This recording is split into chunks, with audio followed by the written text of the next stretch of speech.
Step into a world of beauty and elegance, where we bring you the latest and trendiest beauty products and equipment that cater to your every need. From luxurious skincare essentials infused with natural African ingredients to a wide array of makeup products that celebrate the diverse beauty of East Africa, we have it all. At East Africa Cosmetics, we understand that beauty comes from within. That's why we also offer a hand-picked selection of holistic wellness products to nourish your body and soul. With our state-of-the-art beauty equipment, you can now bring the salon experience to the comfort of your own home. Discover top-of-the-line hair dryers, beauty tools, and grooming essentials that will leave you looking and feeling your best. Whether you're a makeup enthusiast, a skincare devotee, or a salon professional, East Africa Cosmetics is here to support your beauty journey every step of the way. But wait, there's more. Our knowledgeable and friendly staff is always ready to assist you in finding the perfect products tailored to your unique style and preferences. So, why wait? Visit us today at Jala Plaza Nakuru, Gusii Road adjacent to Kenyatta Avenue on your way to Tidy's Hotel, or Carnation Building along Mosque Road opposite Showmut Plaza. Call us on 0721 340 643. Visit our social media platforms, East Africa Cosmetics. And let East Africa Cosmetics be your trusted partner in beauty and wellness.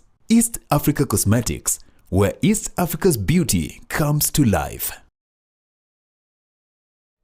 Nakuru College of Commerce and Hospitality offers comprehensive education ranging from artisan levels to advanced diplomas. Our courses cover food and beverage production, catering and accommodation, pastry and baking, culinary arts, tour guiding and operation, tourism and business management, fashion and design from artisan level to higher diploma, sales and marketing, banking and finance, accountancy, business management, ICT, CPA courses, hairdressing and beauty therapy, cosmetology, electrical engineering and installation. We also provide short courses in public relations, event management and entrepreneurship, as well as language classes in Spanish, German, French, Chinese, and sign language and interpretation. Our accredited examining bodies include NEC, ICM, CASNEB, NITA, and KISM. Accommodation is available for out-of-town students. We offer full-time, part-time, and online classes. For more information, visit us on the 4th floor of Equity House, Nakuru. Contact us at 0727 424 698 or 0721 582 532 or email info@nakurucollege.ac.ke. You can also visit our website www.nakurucollege.ac.ke. Nakuru College of Commerce and Hospitality, defining a culture of professional excellence. Are you passionate about media, communication, or learning sign language? Welcome to Mamlaka School of Media and Sign Language, where we transform passion into profession. We offer comprehensive courses in Kenya Sign Language and Interpretation, ideal for anyone looking to bridge communication gap and make a difference in people's lives. Explore the exciting world of journalism and mass communication, or capture breathtaking moments through videography and photography. Our TV and film production courses will set you on the path to success. Master the art of live streaming and become a pro in radio production.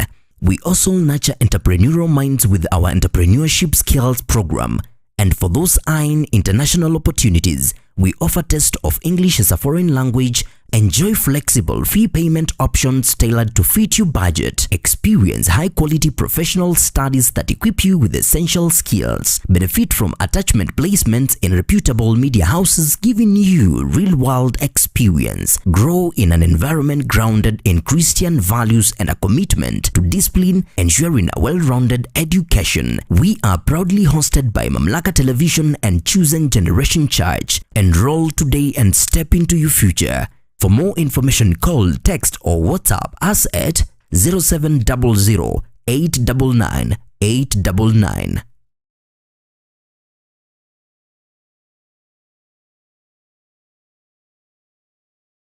Step into a brighter future at Better You School, conveniently located in Barnabas along the Nakuru-Nairobi Highway. We are ready to nurture young minds from playgroup to class 1. providing a foundation for a lifetime of learning in a serene Christian setting.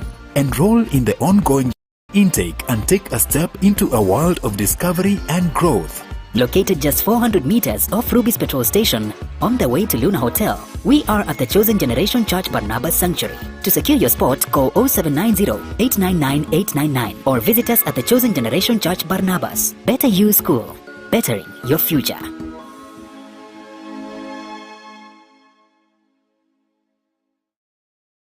Dreams come to life when you own a piece of the future, a place you can proudly call your own. And that dream is now within your reach. Ingenious Land and Properties Limited. Discover our projects, each offering you the opportunity to invest in your future. Piave Baraka Gardens, just 549,000 shillings. Miti Mingi Baraka Gardens, an incredible value at 349,000 shillings. Gilgil Langalanga Gardens, your dream home for only 349,999 shillings. Subukia Baraka Garden, secure your future for just 150,000 shillings. Sunrise Baraka Gardens at only 699,000 shillings. For more information and to reserve your spot, contact us on 0723 777 555. Visit www.ingeniouslandandproperties.com. Visit our offices in Nairobi at Unicity Mall Rooms 26 along Thika Road, Gilgil office next to Chawaka Supermarket, and Nakuru office CK Patel Building 8th floor Wing A. Ingenious Land and Properties Limited. Secure your future with us.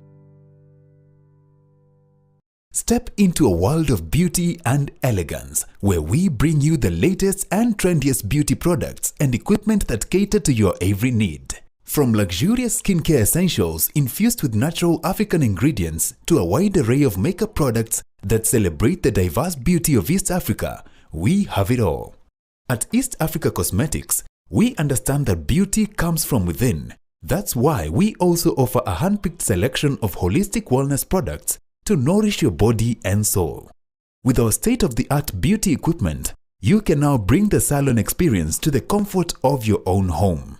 Discover top-of-the-line hair dryers, beauty tools, and grooming essentials that will leave you looking and feeling your best.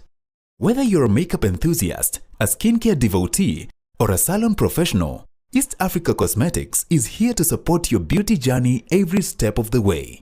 But wait, there's more. Our knowledgeable and friendly staff is always ready to assist you in finding the perfect products tailored to your unique style and preferences. So, why wait? Visit us today at Jala Plaza Nakuru, Gusii Road adjacent to Kenyatta Avenue on your way to Tidy's Hotel, or Carnation Building along Mosque Road opposite Showmut Plaza. Call us on 0721 340 643. Visit our social media platforms, East Africa Cosmetics. And let East Africa Cosmetics be your trusted partner in beauty and wellness. East Africa Cosmetics, where East Africa's beauty comes to life. Nakuru College of Commerce and Hospitality offers comprehensive education ranging from artisan levels to advanced diplomas. Our courses cover food and beverage production, catering and accommodation, pastry and baking, culinary arts, tour guiding and operation, tourism and business management, fashion and design from artisan level to higher diploma, sales and marketing, banking and finance, accountancy, business management, ICT, CPA courses, hairdressing and beauty therapy, cosmetology, electrical engineering and installation. We also provide short courses in public relations, event management and entrepreneurship, as well as language classes in Spanish, German, French, Chinese, and sign language and interpretation. Our accredited examining bodies include NEC, ICM, CASNEB, NITA, and KISM. Accommodation is available for out-of-town students. We offer full-time, part-time, and online classes. For more information, visit us on the 4th floor of Equity House, Nakuru.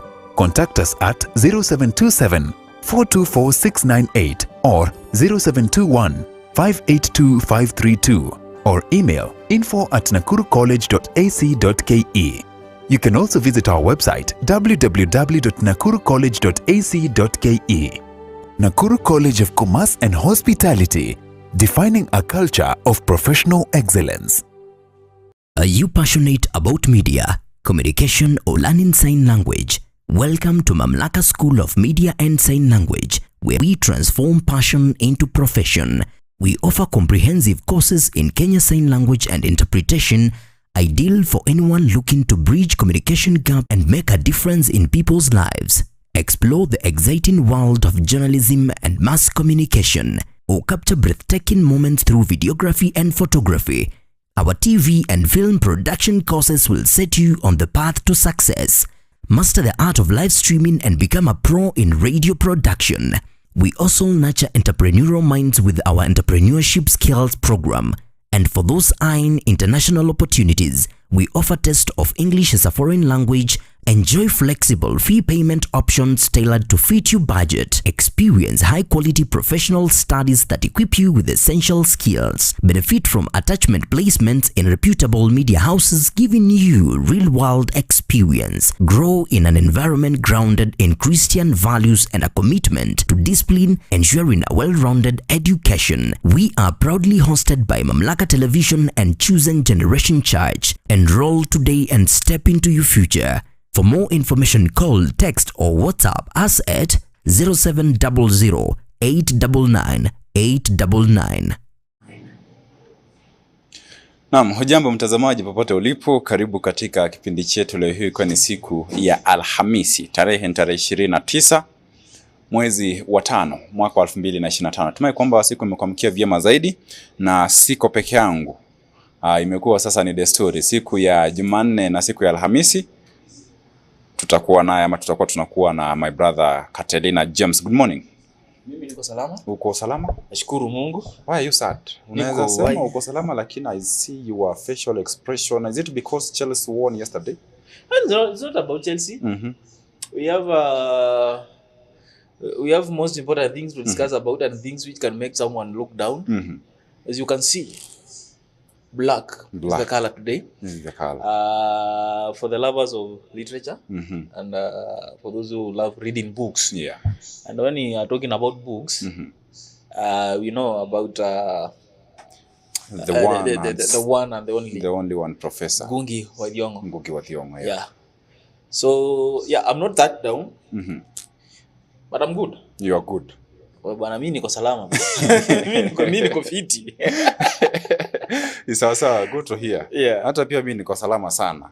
Yeah, licha matokeo hapo jana naona wenzetu mashabiki wa Chelsea wamepandisha makelele pale mtandaoni sana. Wameshinda nini? Hata mimi sijui, ni kikombe cha mkutano. It's called conference. Walikuwa wameitwa mkutano mahali wakatoka na kikombe cha jameni.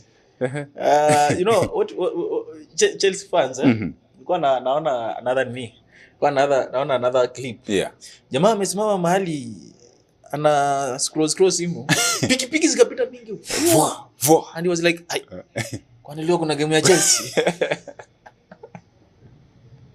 No, that's the thing. Anyway, congratulations. It is a win. Chelsea won. At least wanaweza jivunia kakitu. Yeah, sio kama sisi. Sio kama wewe na Man U.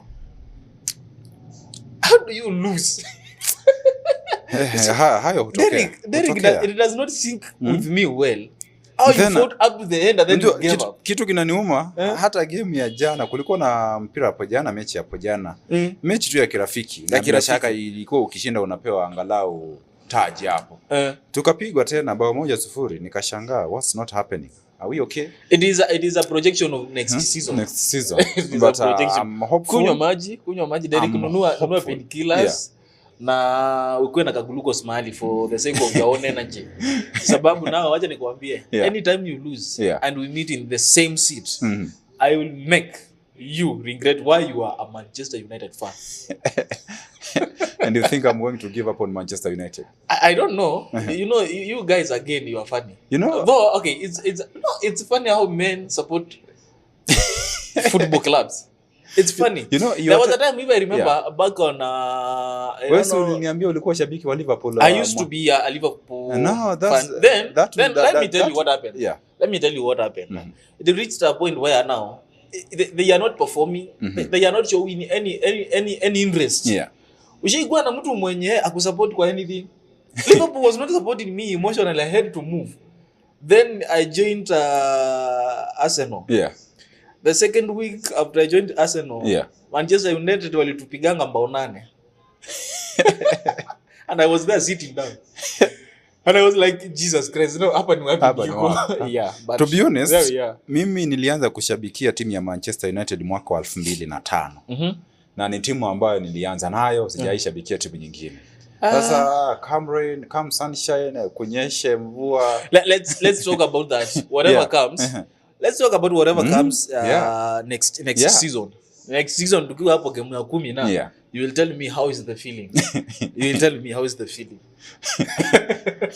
You will tell me are you really going to continue with this kind of situation? Manchester hata twende Ligue 1, twende hata tukue, twende wapi. Sasa utakuwa na watch mpira no, that will be the end of me watching that football. Lakini bado tutakuwa nafikiria Manchester United. Anyway, all said and done, hiyo mashabiki wa Chelsea nazungumzia kina Cario, anaitwa Cario, ni shabiki wa timu ya Chelsea. We have alikuwa anaitwa Valerie, alikuwa shabiki wa Chelsea akahamia Arsenal. Well and good, unahama timu inashinda, lakini mi kitu ambacho mezungumzia kinaniburudisha ama kinanipatia how women find it hard, or rather find it so easy for men to be loyal to their football team. Very loyal. But very loyal. Derek, imagine someone breaks your heart. Yeah. And tomorrow you wake up saying niena. Yeah. You know, I felt it when we lost to PSG. Yeah. 2 times. Yeah. Fululizo. Yeah. And I was, wow, man, this hurts. Then the following morning, I was like, I die with Arsenal. You know, today I'm going to explain why I'm still staying with Manchester United. I have to explain somewhere. Oh yeah. I remember that. Yeah. Make sure it sells. Because a lot of things about Manchester United they are not making sense. I have to explain, but I'm hopeful atanielewa. Anyway, mtazamaji, hayo tumeyazungumzia kwa wale ambao ni mashabiki, and congratulations to Manchester United. Yes. And also congratulations to Chelsea. Na pia Arsenal tunasema next season congratulations to them, because they are not going to win anything again. That narrative Derek, you choose your words wisely. Yeah. You are survivor in this show. And how peaceful you will be here. Entirely depends on how you are going to address anything to do with Arsenal when I'm around. Okay. Tuachane na hayo. Yeah. Niulize swali. How long does it take for you to forgive somebody? Derek, I will start with the most basic thing. Yeah, the most basic things. Not even the most basic. Wacha tusiye kawaida sana. Yeah. But I will start in the spiritual side. Derek, the Bible says, 7 mara 70. Yeah, 7 mara 70. This is the Bible. Yeah. When you come to me, I will ask you, surely utanikosea aje mara 7? Uongeze 70 juu. And hiyo 7 mara 70. Mara 70. And I will still forgive you. That's 140. 140,000 times. Yeah. Again, Derek, now I want you to explain to me. Yeah. Unajua kuna ile makosa ya enyewe, this wasn't intentional. I meant no harm. Then tumekosana, tumekwaruzana, then we can have a seat, then we talk and we forgive each other. Lakini umenikosea mara ya kwanza, ya pili, ya tatu, ya 4, ya 5, ya 6, ya 7, ni mazoea hiyo nayo. Yeah. Ni mazoea, lakini according to the Bible 7 mara 70. 7 mara 70. It is hard to forgive, Derek, because people who, by the way, forgiving is a test of faith. Hebu niulize swali jingine, kwa sababu hata pia mimi hapa napatwa na maswali mengi yanaibuka. Ili uweze kunisamehe lazima our boss aweze kuingilia kati. Aseme Catalina, you have to forgive your brother. Okay, yeah. There are some cases where you have to bring in a third party as a mediator. Yeah. Because these are places when I am not sure whether I'm right. Yeah. You are not sure whether you are right. Yes. But we are not agreeing. We are not agreeing. So we have to bring someone inside who is neutral, not in your side, not in my side, to listen to us and now to give us a way forward. Yeah. Okay. Yeah. In such cases, is where you hear words like I agree to disagree, because I might not be comfortable, you might be also not comfortable, but now the mediator said this is the way, and we go that way for the sake of peace. Now, comparing to how men ask for an apology and the women, do we have a difference? We have a very big difference. A very big difference. Because for me, the last time I said sorry to my fellow men, I don't know when.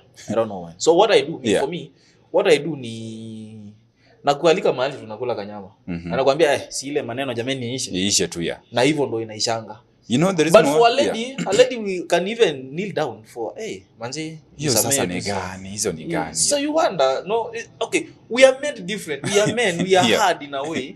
And ladies, they even cry when asking for apology. They do that.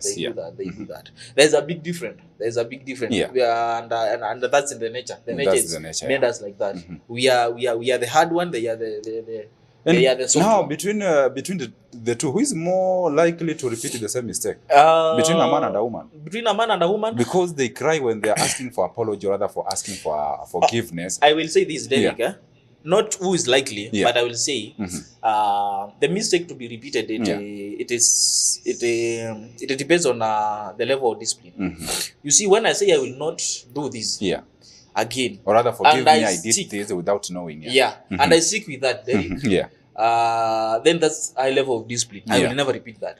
But if I'm not disciplined enough to stick to my words and whatever I said and whatever I promised, then believe me, in one way or the other, either today or tomorrow, I will repeat the same mistake, which again, it hurts a lot. Now, that goes to the government, because yesterday, the reason why I was trying to bring in that idea of forgiveness, yesterday, remember, we had our 22nd breakfast prayer. And the president apologized to Gen Z. Okay, at what point did Mr. President stand and said, I'm sorry, okay, leave that alone? He apologized for exactly doing what to us? That's the question to ask. You are saying you are sorry for what? Because if I sit down here as a Gen Z, I can figure out more than 3 cases. Okay? Zenye sisi wenyewe tuna feel like you are not wrong. We are not wrong. You were wrong. You didn't listen. We told you this, you didn't listen. Ukatukosea, ukakurudia tena na tena. So Mr. President, okay, regardless of how people were putting it, but for me, if you ask for, if you ask me if that was an apology work, but I will tell you then, no, that was not an apology. It's called a half. Then we have people who are telling us because he asked for forgiveness, then he was asked to. Alielezwa tafadhali omba msamaha kwa wanajenzi. You see, then that is not that's not asking for forgiveness. Derek, if I am to be told to ask you for forgiveness, then Derek, that's not apologizing, because it's not coming from inside me. It means that I can tell you sorry and yenda nikafanya exactly ile kitu nimemwambia pale kuhusu. Then again I will ask this again and again, Derek, for what exactly? President, ulituomba msamaha ni ya kuenda kuchukua loan. If you can bill, the cases of abduction, ni gani exactly uliomba msamaha nini? We also need that clearance, because you cannot say you apologize in general for what? In general, you apologizing for who? For who? And what are you apologizing for? What are you apologizing for? Because not once, not twice, you have said you have no nothing against anyone. Okay, you know nothing about anything wrong. Okay, then you stand in front of us yesterday and you tell us you are sorry. You are sorry. For what now? We are just asking for what? Another question is, because I think for having a genuine apology, first you have to start with the action. Yes.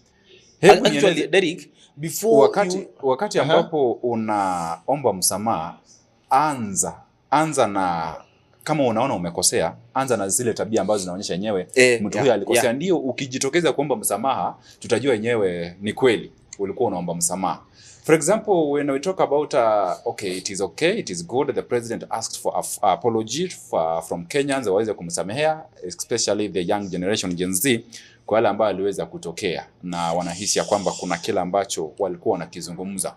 Now, because he asked for forgiveness, and the young people were complaining about poor governance, or rather bad governance, issues to do with corruption, enforced disappearances, extrajudicial killing and abductions.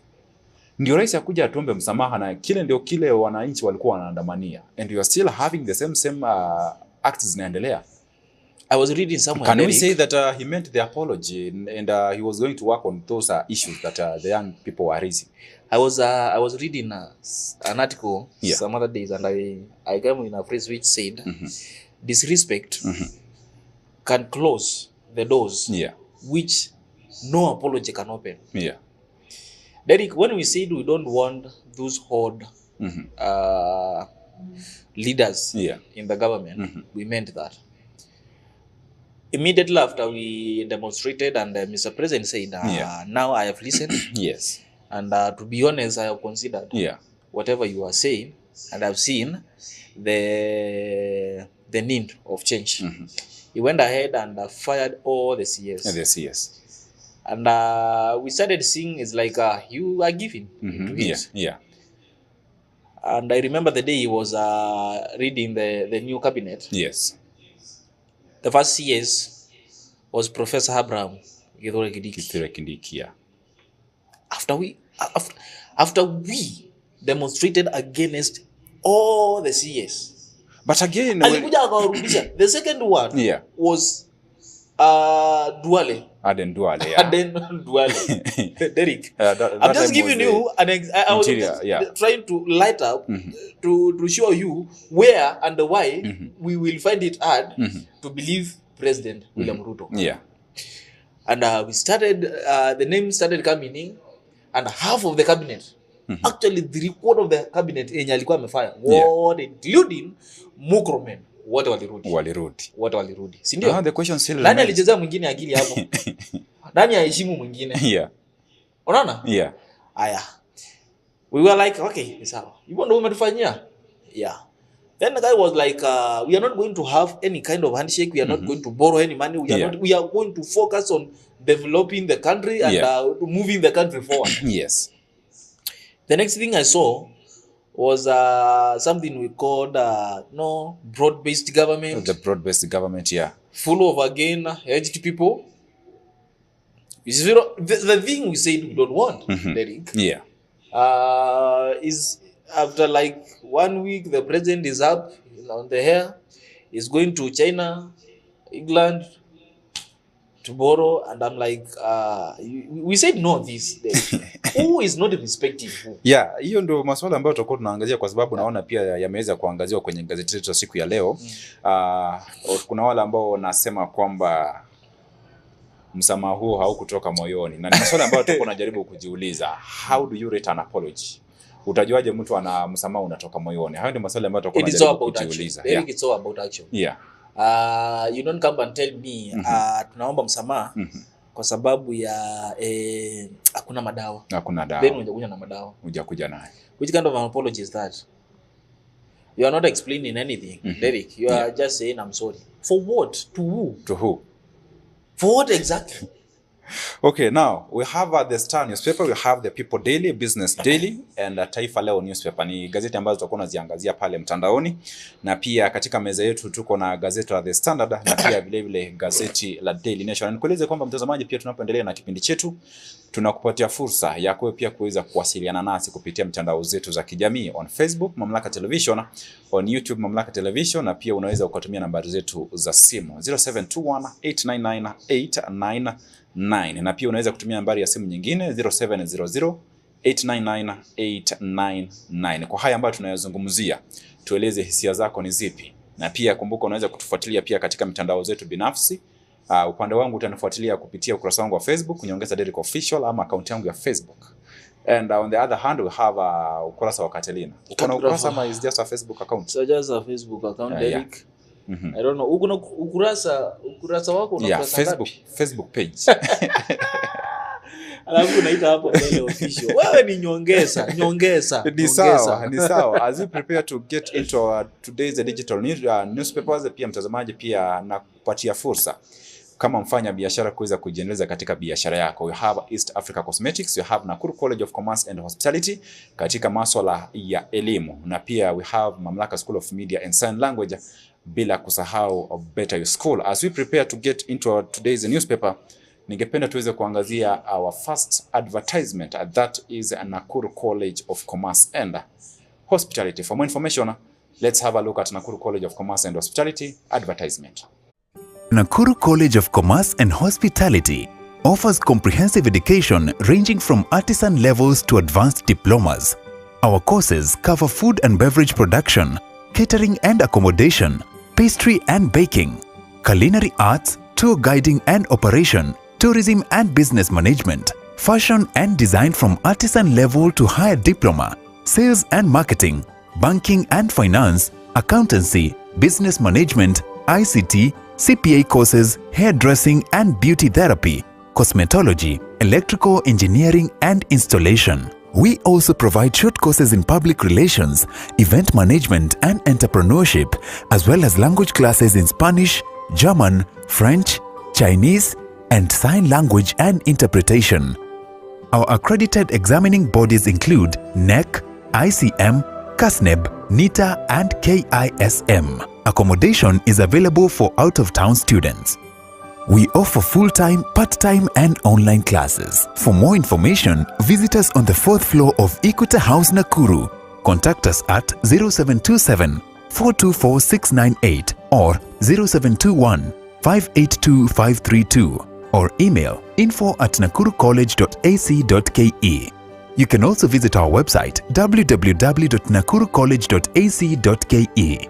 Nakuru College of Commerce and Hospitality, defining a culture of professional excellence. Naam, karibu tena mtazamaji. Hiyo imekuwa ni kanda ya Nakuru College of Commerce and Hospitality. Ni taasisi ambayo inapatikana katika kaunti ya Nakuru. Hasa ukiwa katikati ya jiji kula Nakuru, unapatikana pale Equita House, orofa ya pili na orofa ya 4 next to Ereto Bookshop. Unaweza kufika pale ukaweza kuangazia kozi tofauti tofauti. Kwa mfano, they have a tourism, they have a pastry and baking, hospitality, cosmetology, fashion and designer, electrical engineering, automotive engineering and other CPA courses. Na pia unaweza kujifunza lugha pale ya Kifaransa, Kichina, Germany.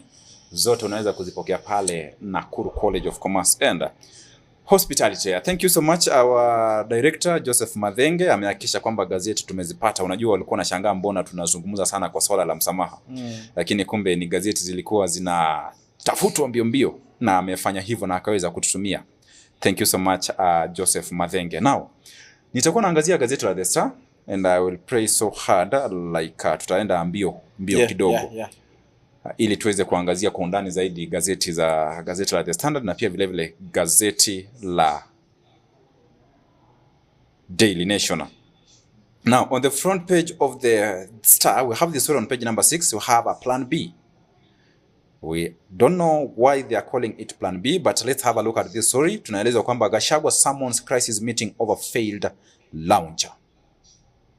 Alikuwa anapanga kuwa na mkutano pale uwanja wa Kasarani. Ya, na bila shaka wamemweleza halitafanyika kama mkutano huo hautafanyika kwa sababu ya michuano ambayo inaandaliwa ya CHAN. Lakini tukiliangazia swala hili kwa undani zaidi, mbona tunahisi kana kwamba huenda basi limechangiwa kisiasa? Kwa sababu hii leo unanieleza kwamba tumekukubalia tarehe fulani utakuwa katika uwanja huu na utautumia.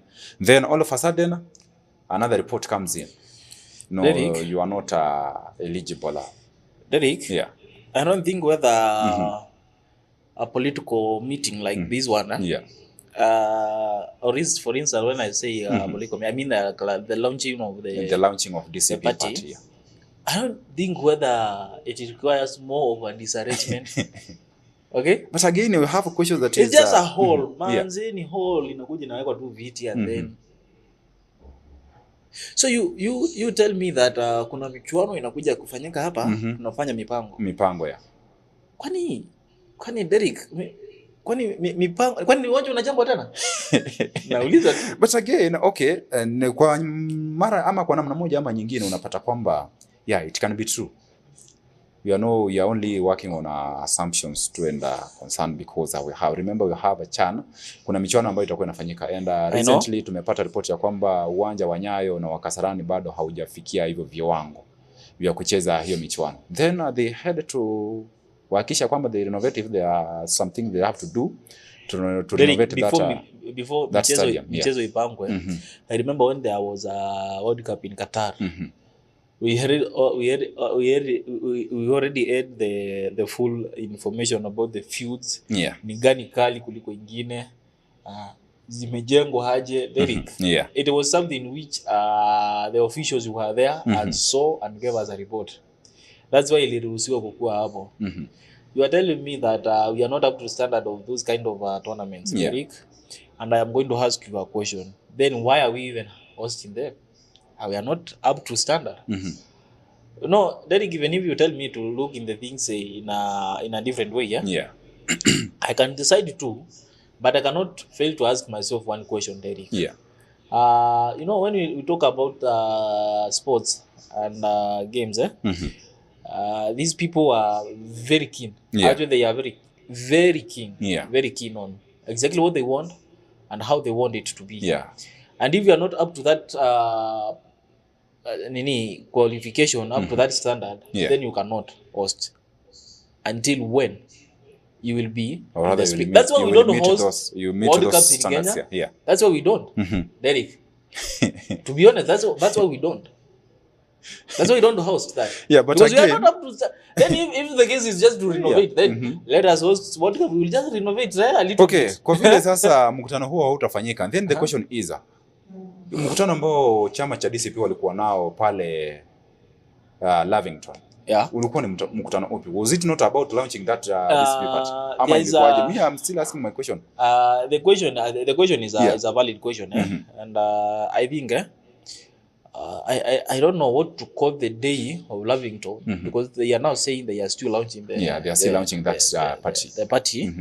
But okay, I don't know how the parties are. Like ukilaunch mara moja si hivyo. Like during the Azimio and Huda, it was just the one name. But again, you remember Gachagua is a politician, and he is playing politics, and he is doing anything he can to be relevant in the eyes of Kenyans. Yes. And also in the eyes of media. Because I told you, in a game of politics, Derek, you dare go sleeping, you dare go hide. Then by the time you come back, you are outdated. A lot of things happened and you were not there. So okay, me, I understand the case of Gachagua. He is trying as much now as possible. They are calling it a crisis, and now they are planning to have another meeting for the failed launch. Watakuwa na mkutano kuhakikisha kwamba ni vipi watafuta mahala pengine pa kufanyia mkutano huo. That's what is on page number 6, and we hope everything they could have just gone back to Lavington. They could have just gone everything there. We hope it will be fine. Mr. Gachagua, I'm very sure kuna facilities mingi hii Kenya, angechukua tu moja. And another story on page number 2. This story tulikuwa tunazungumzia asubuhi.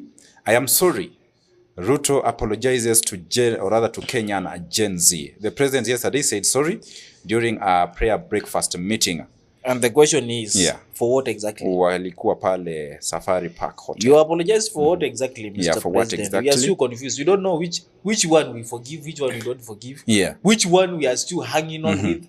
But me, I feel the best way to to ask for an apology, or rather to ask for forgiveness, first address or rather focus on those issues that the young men and women were addressing, trying to address. If Mr. President today addresses the issue of unemployment, the economy strain yenye iko, if he addresses the issue of health sector, health crisis, he addresses the issue to do with our own security, if he addresses the issue of our own personal security, because right now Derek naweza ongea hapa alafu nikitoka pale ni bebo.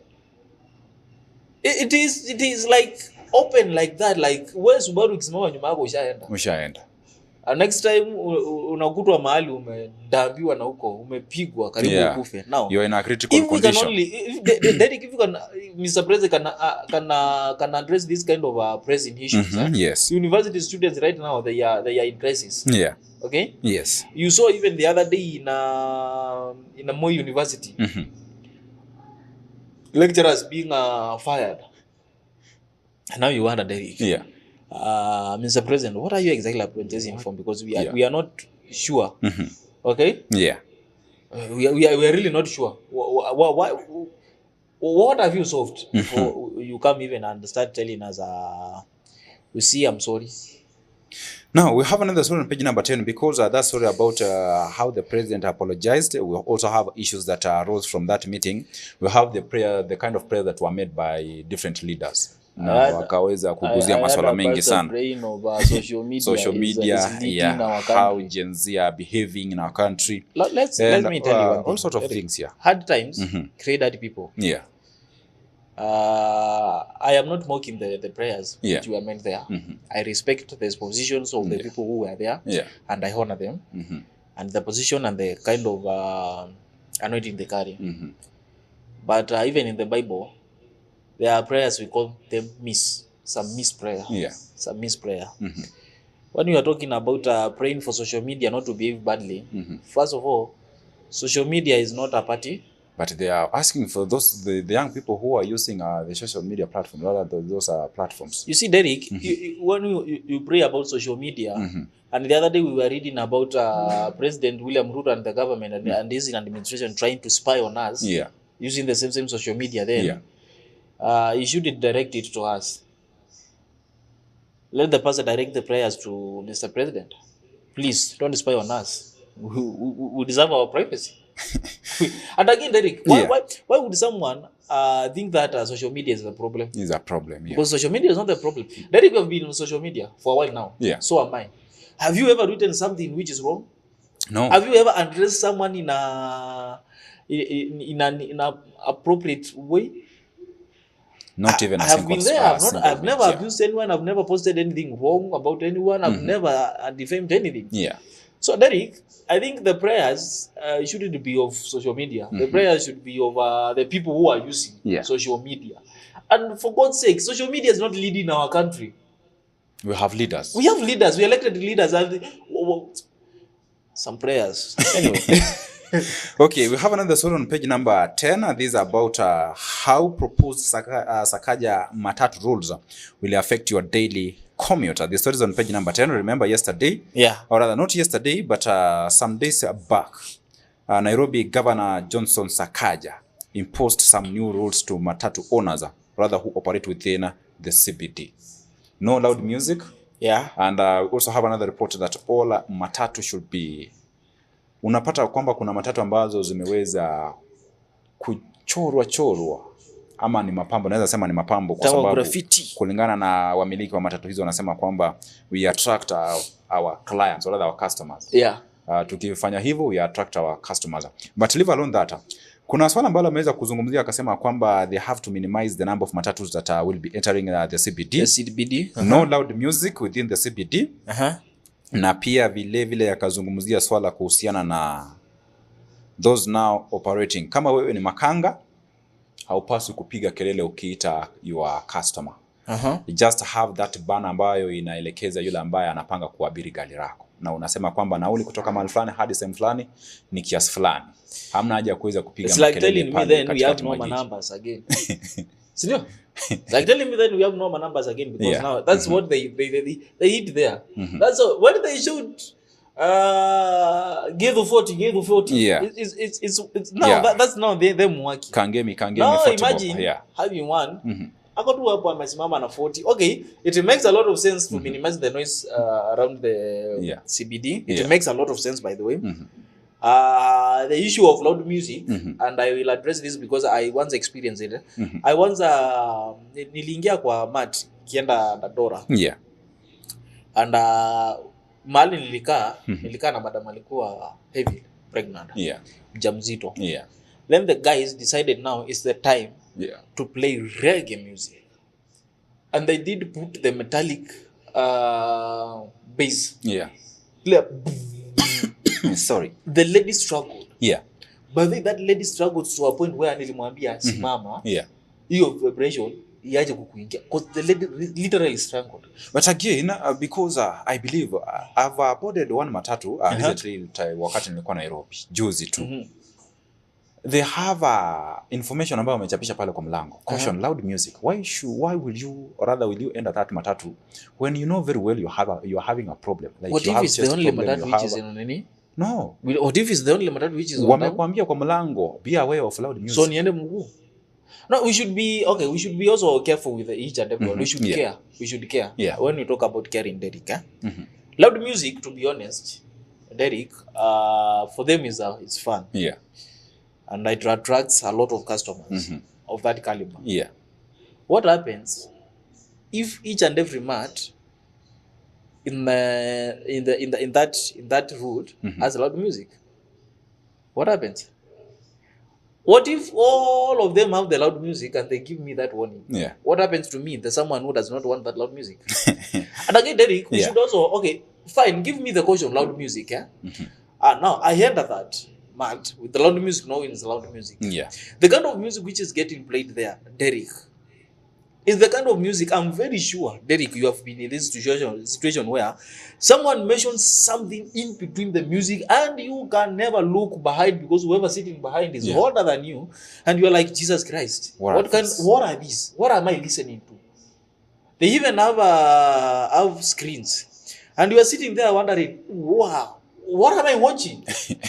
You see? I think those are the issues that they should focus on to try to bring back discipline in the matatu industry. Ni masuala ambayo it will help a lot. Hata kama ni kutafuta, wanasema kwamba be smart enough to look for your customers, but let us not go to that way. Kwa sababu pia unapata kwamba magari hayo yanapandwa na watu wengi. Kuna watoto, kuna watu wazima. Hata kuchukua kwa mfano umeabiri gari na mzazi wako. Then someone mentioned something between the music in broad daylight and you're like, yo, no way. No way I'm here with my father. Okay, the stories on page number 10 of the Star. We are being told that how proposed Sakaja Matatu rules will affect your daily commuter. And of course, this goes nationwide. Because it's not only it's Nairobi. Not only, the guidelines were even Nakuru, we also have Nganya zimeanza kufika. Nganya ziko mingi sana. 44. Yeah. Na pia wanacheza muziki. Na Derek, I'm just okay. I'm a little bit confused because even the report was not produced by the county government of Nairobi. Yeah. The report was produced by NTSA. The NTSA. I saw that. It was NTSA. But before NTSA released that report, I think and I strongly believe the governor has a hand in that report. I believe so, Derek. Yeah. And you see again, let's talk about now sense, my friend. Yeah. When we're talking about discipline around, yes, let's start with the basic one. The basics. We are talking about now saving the lives, discipline, and making sure that we have a peaceful way of working in this matatu guys. Yes, Derek, when NTSA standard speaks of graffitis, fine. Yeah, but I still don't see how they are addressing the issues of road accidents. Road accidents. They are not addressing the issue of seat belts. Remember the Michuki one? Yeah. Which were they made a lot of sense. Yeah.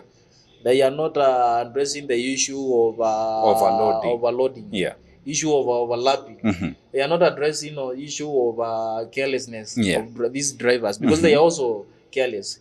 So Derek, I would ask, if NTSA is all about saving lives and making sure that our roads looks decent, can we go for the first? Can we do basic?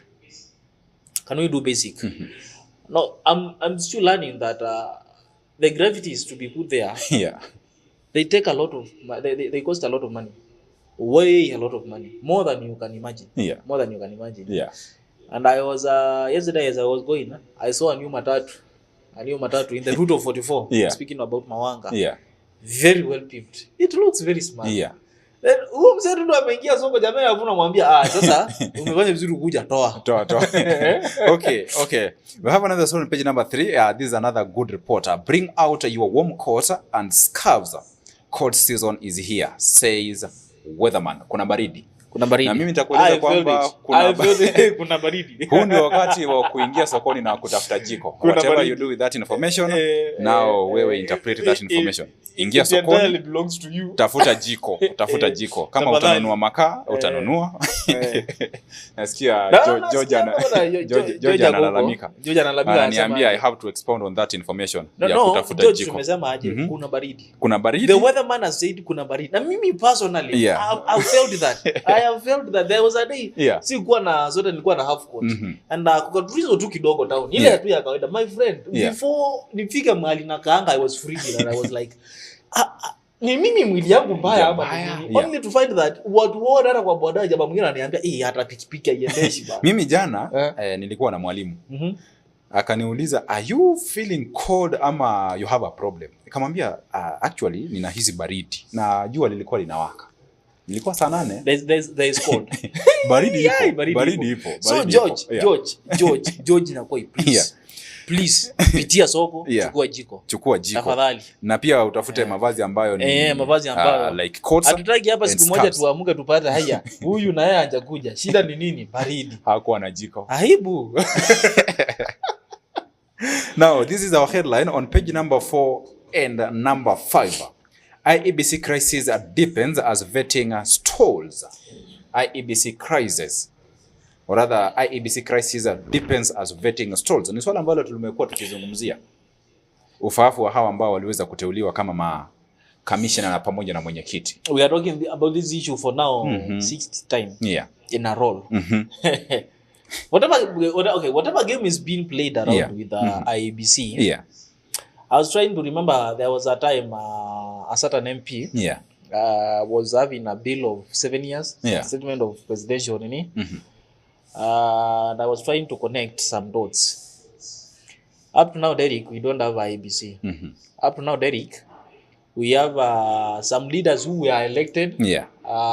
Some by bad luck, unfortunately, or the will of God. No, you cannot. They left. You cannot go into a polling station. You enter a private room. You are voting you alone. You elect a leader, and then you come up. You say it was a bad luck. It was bad luck. Ulienda pale wewe mwenyewe ukaamua na mawazo yako, ukaamua ukasema nitamchagua kiongozi huyu. Then again unakuja unatuambia it was bad luck. Tuache uongo. By whatever case, like the case of Speaker Wetangula, he was an elected leader. You know what happened?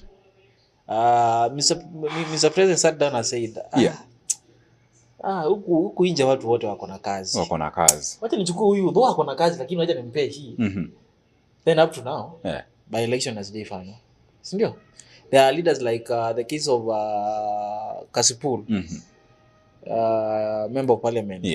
And some other MCAs and MPs when you are pass. We have not in Baringo, we are not able, senator. We are not able to have by election because we are lacking IEBC. I still wonder how service delivery down there is going on. You know, because it reminds me of one thing that you are telling me about IEBC. Their budget they are proposing for the next general election. 57 billion shillings. 57 billion. You know, do you know a billion is not 1 shilling? Na unasema kwamba matumizi ya fedha hizi yatakuwa mojawapo itakuwa for by election. Remember by election, and we still now as we are talking, we don't have IEBC officials or rather commissioners and together with the chairperson. Then again, we are remaining with 2 years, 2.5 kuelekea katika uchaguzi mkuu, and we still are we sure 2027 we are going to have a general election? I'm still wondering. Those are the questions we are asking ourselves here. Because we are having IEBC, we just know official. But again, we cannot rush to conduct an election when you have people who do not qualify to sit in that position. Hamna haja kuharakisha kama tuna viongozi ambao watakuwa pale na hawafai kuwa hapo. And again, Derek, we might be recycling our problems. Again, if we rush to have the officials and fail to ask some valuable questions. And meaningful questions, we might find ourselves in a position where now we are talking of an IEBC which is supporting government. Supporting the government in your own perspective. In my own perspective, which is very dangerous. Very dangerous. I think they know what is supposed to do. Okay, we have another interesting story about MP George Koimburi. Police bosses are still claiming that the man abducted himself. And I have fresh details. We are being told that how MP Koimburi abduction was staged. Derek. Na ukiangalia kwa hizo picha, we have a DCI boss, Mohammed. Anajaribu kuelezea pale. Of course, we have another car that it is believed ndio iliweza kutumika kwa utekaji nyara. And bado wanasisitiza kwamba aliweza kujiteka nyara yeye mwenyewe. This is the question that and we expected the president to address these issues yesterday, but he said nothing. Hakuzungumzia kitu chochote. He went ahead and started apologizing. Yeah, he apologized, but hakuzungumzia kwa nini. Making some funny prayers there. Now, Derek, how do I abduct myself? I beat myself and then throw myself in a coffee farm. Yeah. I still don't know. And I live, I stay there in a critical condition. In a critical condition. I still don't believe. Okay. I'm still not getting. Nimekuwa nikiuliza swali. What can we do as Kenyans? What are we capable of? Because when we hear this story, this is not the first time. Remember, niliweza kuguzia swala hili. We had a man who abducted himself. Yeah, I remember that case. But now this is a leader. Na akaitisha pia pesa. Na akaitisha mpaka pesa. Akajipiga, akatoa damu, akajifunga. Unajifunga aje mikono? That's the question. Unajipiga aje? Unajitupa aje? I still don't get the me. And it was okay. Again, it shows a way beyond the neglect, Derek. When an MP stands up and saying, Cleopas Malala is the scriptwriter. Former deputy president Gachagua is the director, and now Kiburi is the actor. That was way before even the police came up with the sort of self-abduction. And I would say this, Derek, can MPs start discussing things which will help Kenyans and leave alone the cases which belongs to police and security agencies belong there? Yeah. Because I was listening to this certain MP speaking, and I was like, you sure watu wako wote wako na CDF imewafikia vizuri? I mean, you sure barabara za kwako ziko fit zote? You sure shule za kwako hazilalamiki ukosefu wa pesa? And I felt bad because why would a honorable member speak of such? Okay, remember here we are talking about two issues. We have the opposition who are there thinking that the government is involving in these abductions. Yeah. Then on the other hand, we have the government that is believing that these people are abducting themselves. Now, who is petty, Derek? Who is making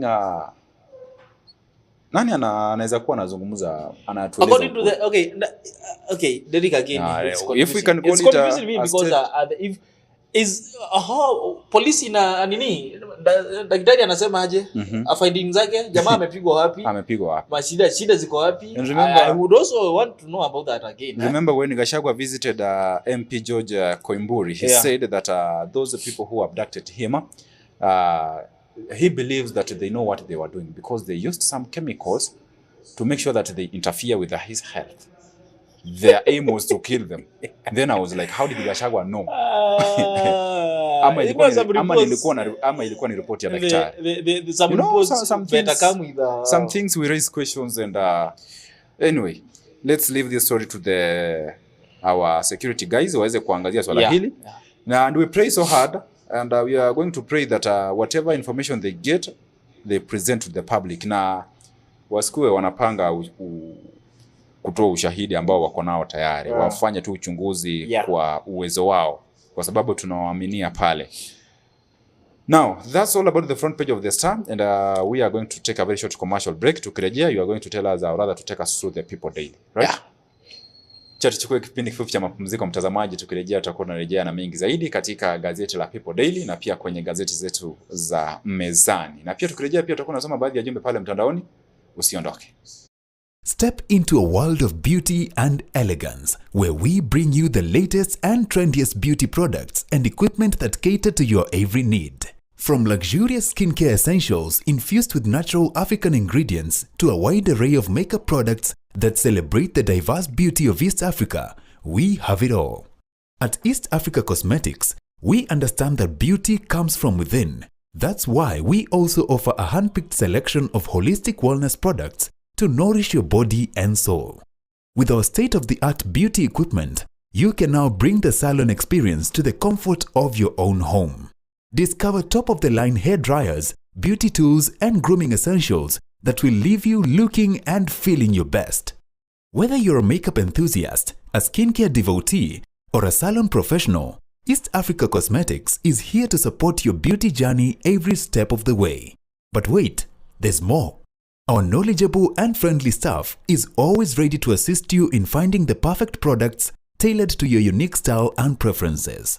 So, why wait? Visit us today at Jala Plaza Nakuru, Gusii Road adjacent to Kenyatta Avenue on your way to Tidy's Hotel, or Carnation Building along Mosque Road opposite Showmut Plaza. Call us on 0721 340 643. Visit our social media platforms, East Africa Cosmetics. And let East Africa Cosmetics be your trusted partner in beauty and wellness. East Africa Cosmetics, where East Africa's beauty comes to life.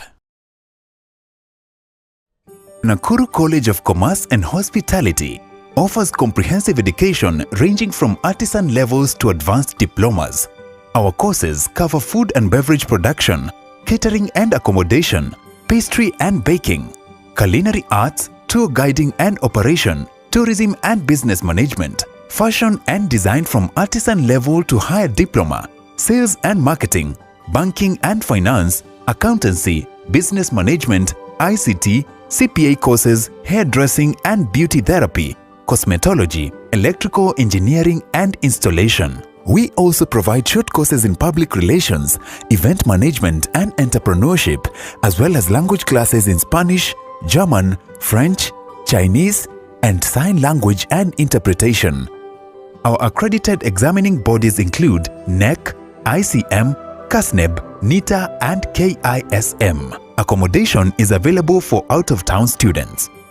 We offer full-time, part-time, and online classes. For more information, visit us on the 4th floor of Equita House, Nakuru.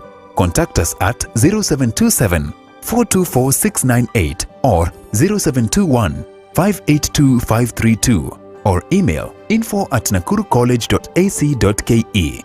You can also visit our website www.nakurucollege.ac.ke. Nakuru College of Commerce and Hospitality, defining a culture of professional excellence. Are you passionate about media, communication, or learning sign language? Welcome to Mamlaka School of Media and Sign Language, where we transform passion into profession. We offer comprehensive courses in Kenya Sign Language and Interpretation, ideal for anyone looking to bridge communication gap and make a difference in people's lives. Explore the exciting world of journalism and mass communication, or capture breathtaking moments through videography and photography. Our TV and film production courses will set you on the path to success. Master the art of live streaming and become a pro in radio production. We also nurture entrepreneurial minds with our entrepreneurship skills program. And for those eyeing international opportunities, we offer test of English as a foreign language. Enjoy flexible fee payment options tailored to fit your budget. Experience high-quality professional studies that equip you with essential skills. Benefit from attachment placements in reputable media houses, giving you real-world experience. Grow in an environment grounded in Christian values and a commitment to discipline, ensuring a well-rounded education. We are proudly hosted by Mamlaka Television and Chosen Generation Church. Enroll today and step into your future. For more information, call, text, or WhatsApp us at 0700 899 899.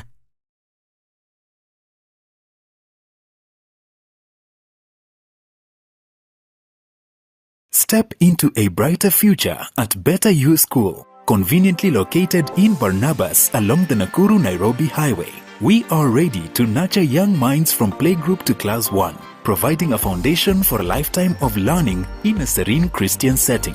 Enroll in the ongoing intake and take a step into a world of discovery and growth.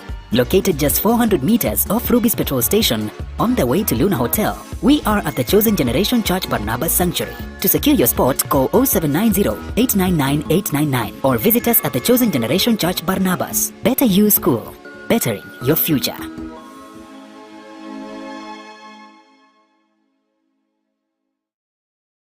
Dreams come to life when you own a piece of the future, a place you can proudly call your own. And that dream is now within your reach. Ingenious Land and Properties Limited. Discover our projects, each offering you the opportunity to invest in your future. Piave Baraka Gardens, just 549,000 shillings. Miti Mingi Baraka Gardens, an incredible value at 349,000 shillings. Gilgil Langalanga Gardens, your dream home for only 349,999 shillings. Subukia Baraka Garden, secure your future for just 150,000 shillings. Sunrise Baraka Gardens at only 699,000 shillings. For more information and to reserve your spot, contact us on 0723 777 555. Visit www.ingeniuslandandproperties.com. Visit our offices in Nairobi at Unicity Mall Rooms 26 along Thika Road, Gilgil office next to Chawaka Supermarket, and Nakuru office CK Patel Building 8th floor Wing A. Ingenious Land and Properties Limited. Secure your future with us. Naam, karibu tena mtazamaji. Kimekuwa kipindi kifupi cha mapumziko na tumeweza kurejea tena. Tuko katika awamu yetu ya pili na bila shaka iwapo ndio unafungulia runinga, this is Mamlaka Breakfast and my name is Nyongesa Derek, na upande wa pili tuko na ndugu yangu Katelina James. Yeah. Haupendi kujitaja kwa nini? Unajua unapotaja jina yako na inakaa ni kama unajiita. Kama unajiita. Anyway, Derek. Straight to People's Daily. Yeah. Page 3. Yeah, page 3 of the People Daily. Of the People Daily. The hidden cause of menstrual stigma on girls. Derek. Yeah. I was thinking of something now. Yes. And I think some natural problems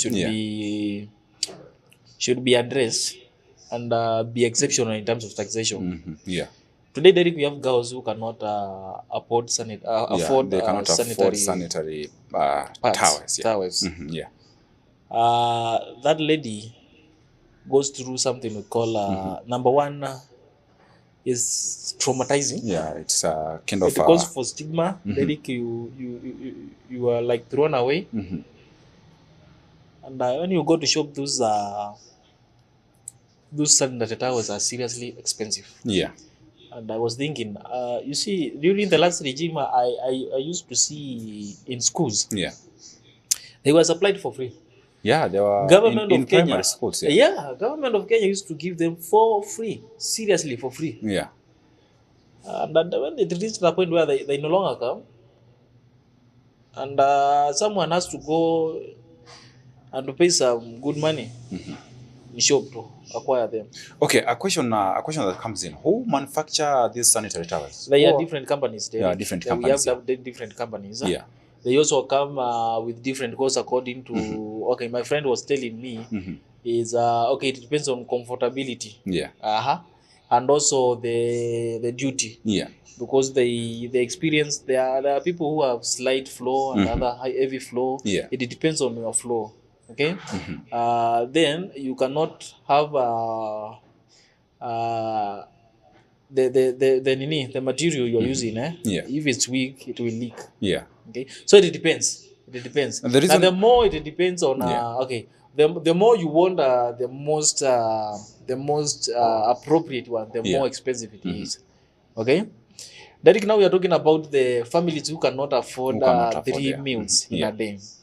We are talking about families, Derek, in Kenya, which they don't know even up to now what they will eat this night, today and long. Not even eating tonight. In the morning. In the morning, they had nothing. They had nothing. And we're talking about the families which are unable, very, very, very unable to even take a kid to school. Yeah. Yani huyo mzazi ukimwambia nipe 100 nikalipe tuition fee hawezi afford. Now, Derek, that's the person unamwambia aende na 800 akanunua sanitary towel.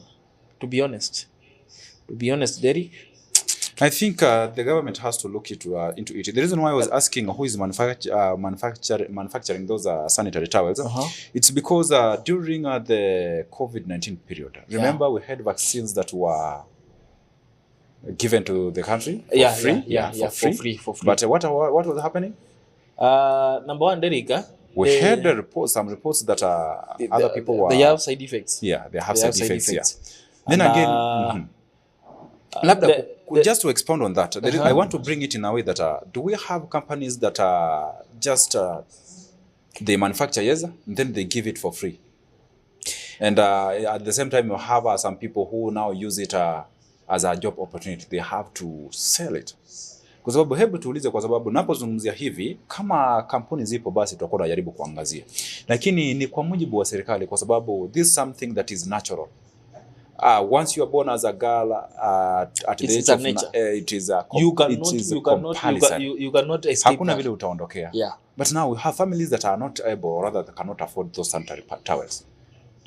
Then we have things that are going through. Unapata kwamba mtoto huyu, unapata kwamba akifika katika wakati wa ama siku zake za hedhi, unapata kwamba kuna zile vitu zinatokea side effect. Wengine hata unapata kwamba hata kukaa karibu na marafiki wanaanza kuuliza what's smelling. Unapata kwamba when they start complaining, unapata kwamba mtoto huyu anaanza kujitenga na wengine. But now what viongozi wafanya nini? Kwa sababu we have seen our leaders in parliament wanajaribu kuzungumzia swala hili pia. You see Derek, even the companies, when you say there are some companies we can make them and supply them for free, it's not necessarily for free, because even the materials to make that that specific commodity, it's costful. So this is what it happens. The government buys from it, then it supplies for free. Okay, which is again very manageable. But Derek, again, we should also look on the other way. You see, we are living in Kenya, and we are not going to pretend as if we are not in Kenya.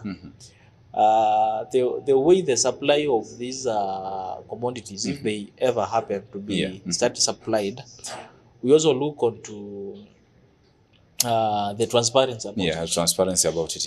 Me, I know of an organization we used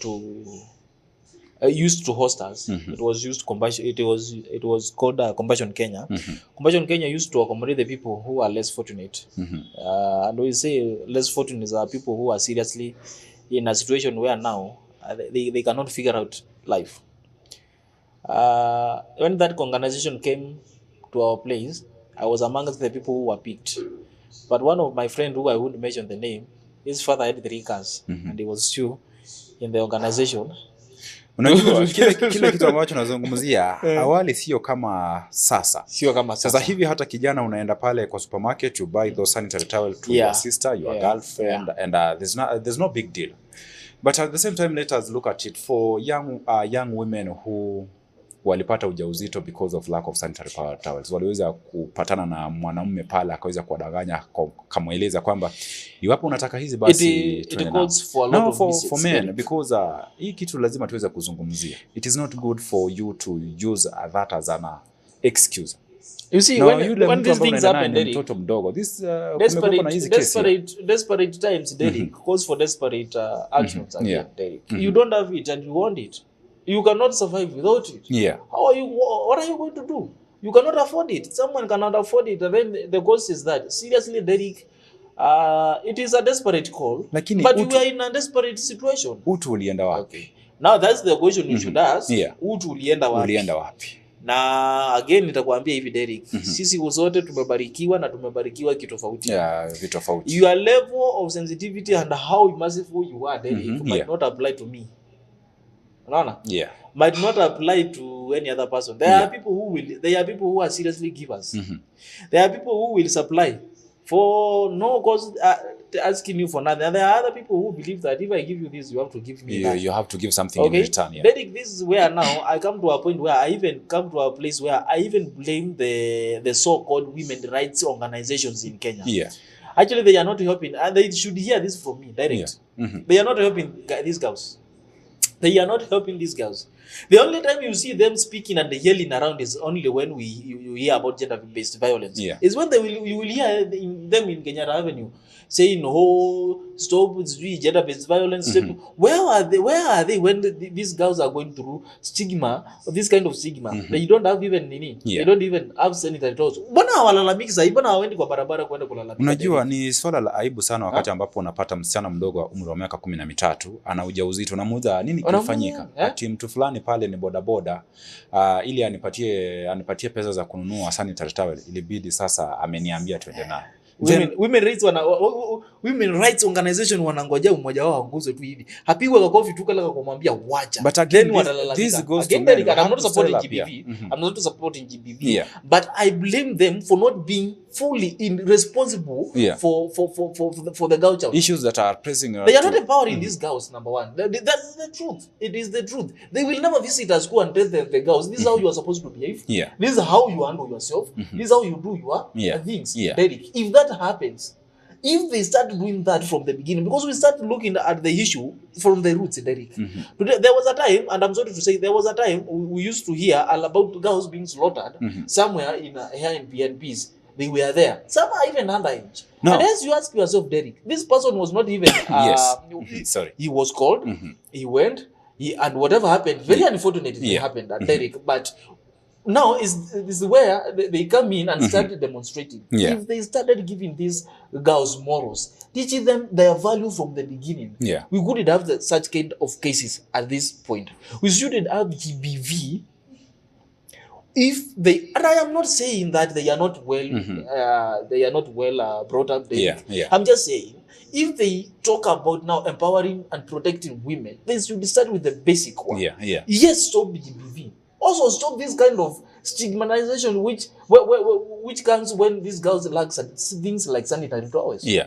Derek, teach them how to conduct themselves. Me now to go eat town, and we have seen ladies conduct themselves in a way that a lady should really be like this, and then you wonder, okay, tutaanza kublame na mzazi ndio faith. And then we go ahead. Sometimes we make a mistake of no, the society is rotten. Let me tell you one thing, Derek. We are the society. We are the society. We are the society. If we cannot be good enough, forget about having a good society. Now, this is a caller. You have addressed the role of some organizations that defend women and also men. Sorry. Now, this is my call to men. I read a post somewhere, and it was like, you as a man, when you see a girl somewhere, first of all, the way you treat her, think of you have a sister. Vile utamuapproach umzungumzie, the way you treat her, does it will you want the same treatment to be applied to your sister? Because we have a family, not just a sister, but you have a cousin. Hili ni swala ambalo nazungumzia kwa sababu wanaume wakati mwingine pia tunakiuka maadili pia. Wanasema mlaumu mwewe na pia umlaumu it's very true, Derek. Kuku pia. It's very true, Derek. And that's why I started by saying, I am not supporting GBV or any kind of violation. There are some men which are not human beings, to be honest. To be honest. And I will tell you this. Ama tunaweza sema kwamba they are men, but they don't entitled to be called men. Yes. Okay. But any man who beats a woman, it's a coward. It's a coward. Or rather, you do any kind of violence. You don't beat.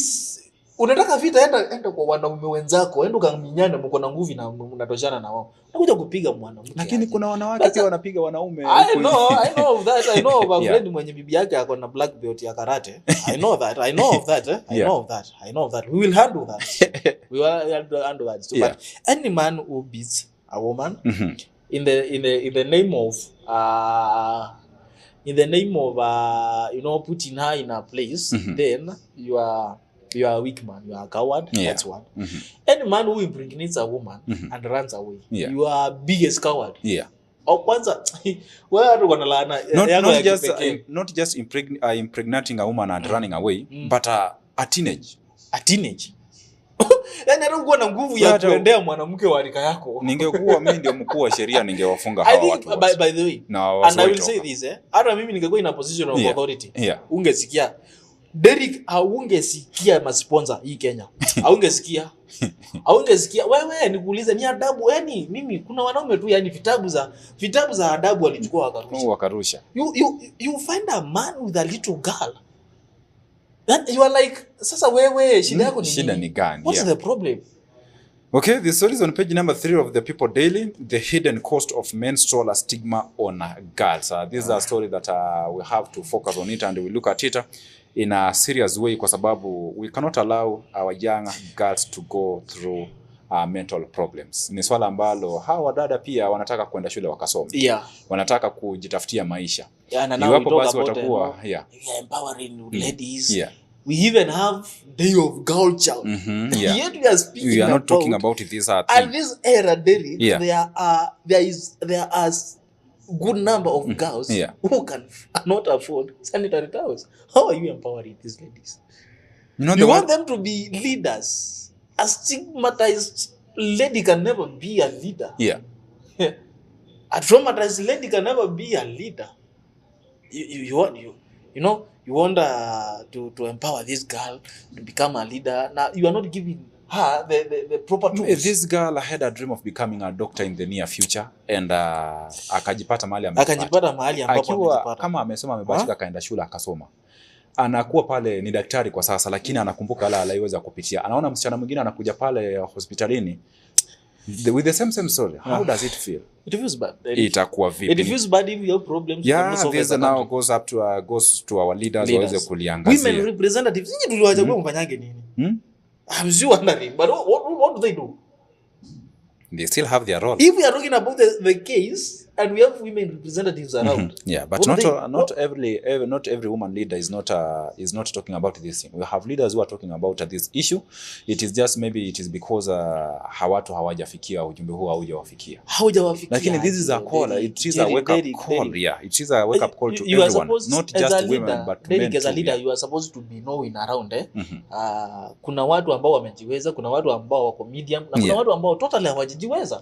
Your focus should be here kwa watu ambao hawajajiweza. Jamani, wasaidia hawa kwanza. Fine, the stories on page number 3. Ulikuwa unaendelea on page number 4. That was a story in page 3 of people's people daily. And we have the story in page 4.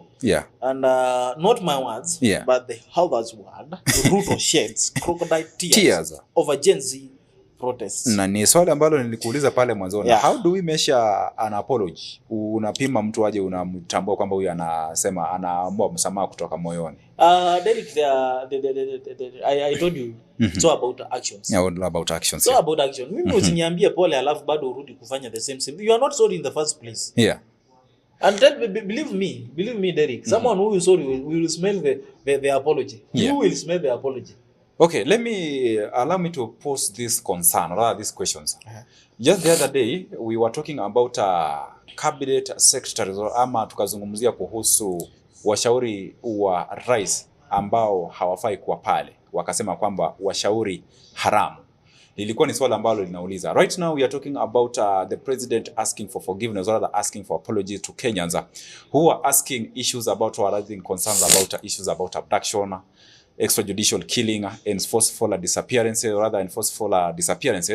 and accountability, and leaders who have a good will for the people. Now the question is, the president said sorry, and at the same time we are having stories about abduction. Remember, I've just talked about issues, or rather a story about Juja MP, George Koimburi. The president said sorry. Right now as you are talking, medics are demonstrating about poor pay. The president said sorry. Delay salary. The president said sorry. We have the people ambao wanalalamika kuhusu masuala ya usalama. Again, the president said sorry. He sincerely apologizes. Akaweza kusema samahani, munisamehe. Now that can be the issue why the writer teachers, ladies and gentlemen, wanafunzi wa university, they are complaining Mr. President mismanagement said sorry. The president said sorry. This can be the reason why the writer decides to write the story about Ruto sheds crocodile tears over Gen Z protests, and he said sorry. President said sorry. Tafadhalini watu wa Mungu, pamoja na economy, pamoja na kutolipwa, pamoja na insecurity, Prezo amesema pole. Sasa ni hivyo ndivyo kulivyo. Kesho madaktari wako barabarani. Guess what? President said sorry. Sasa anyway. Okay, that's on page number 4, right? On page number 4 of the People Daily. In a page 8, the World Bank puts government in a tight spot over lofty travel allowances.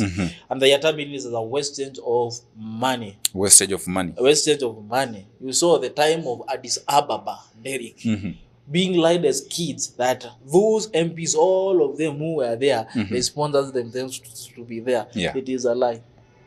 It was a lie, Derek. It was a lie. Did you follow up? I followed up, Derek. It was a lie. Walilipiwa na serikali? Nani anatumia pesa yake kwenda Addis Ababa? Speaker wa bunge la kitaifa Moses Masika Wetangula atueleza those MPs who will be traveling to Addis Ababa. He said they are going to they will be facilitating themselves here. Before Mr. Speaker aanze kusema mambo kama hayo atuelezee pale kwake mahali aliacha hiyo seat. Nani anasimama kwa hiyo? Nani anatetea? Nani anatetea hao watu hapo chini? But tuelezee by the way, mbona kuchagua na by election kwake? Ama amefill up the two spaces. As you don't know. Rais amesema pole. Rais ashasema pole. Rais ashasema pole. DCI chiefs. Yeah. This is page 5 of People's Daily.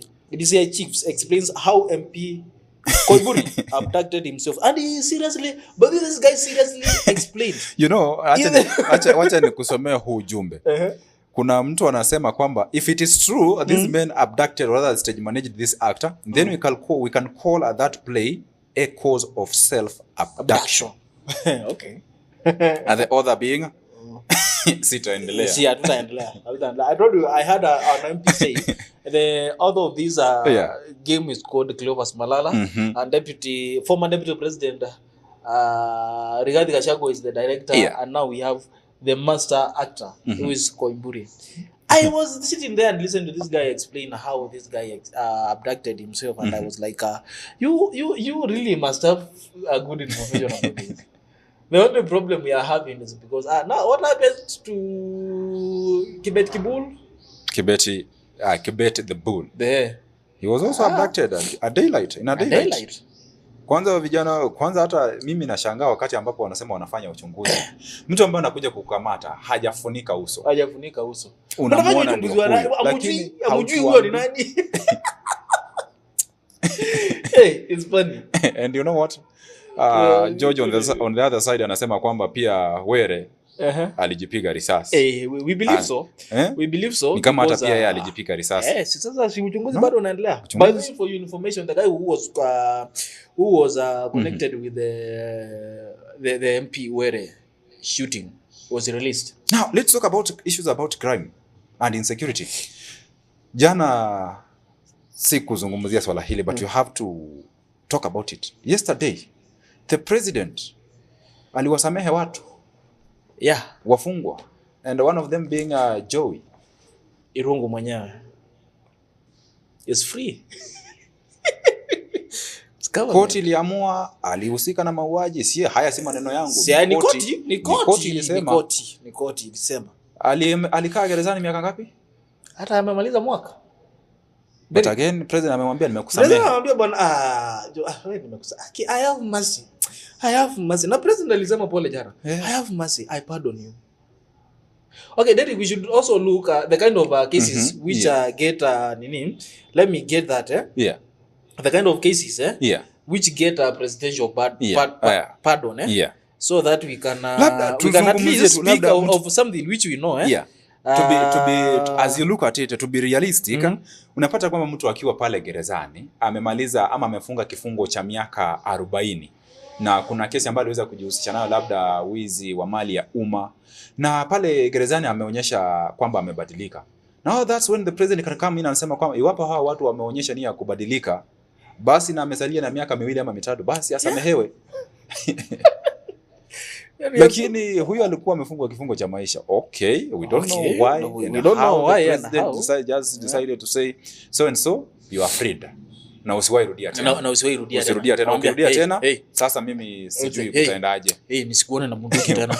Unasikia? Hapana, usifanye hivyo tena. Derek, these are the cases which receive or rather the presidential pardon.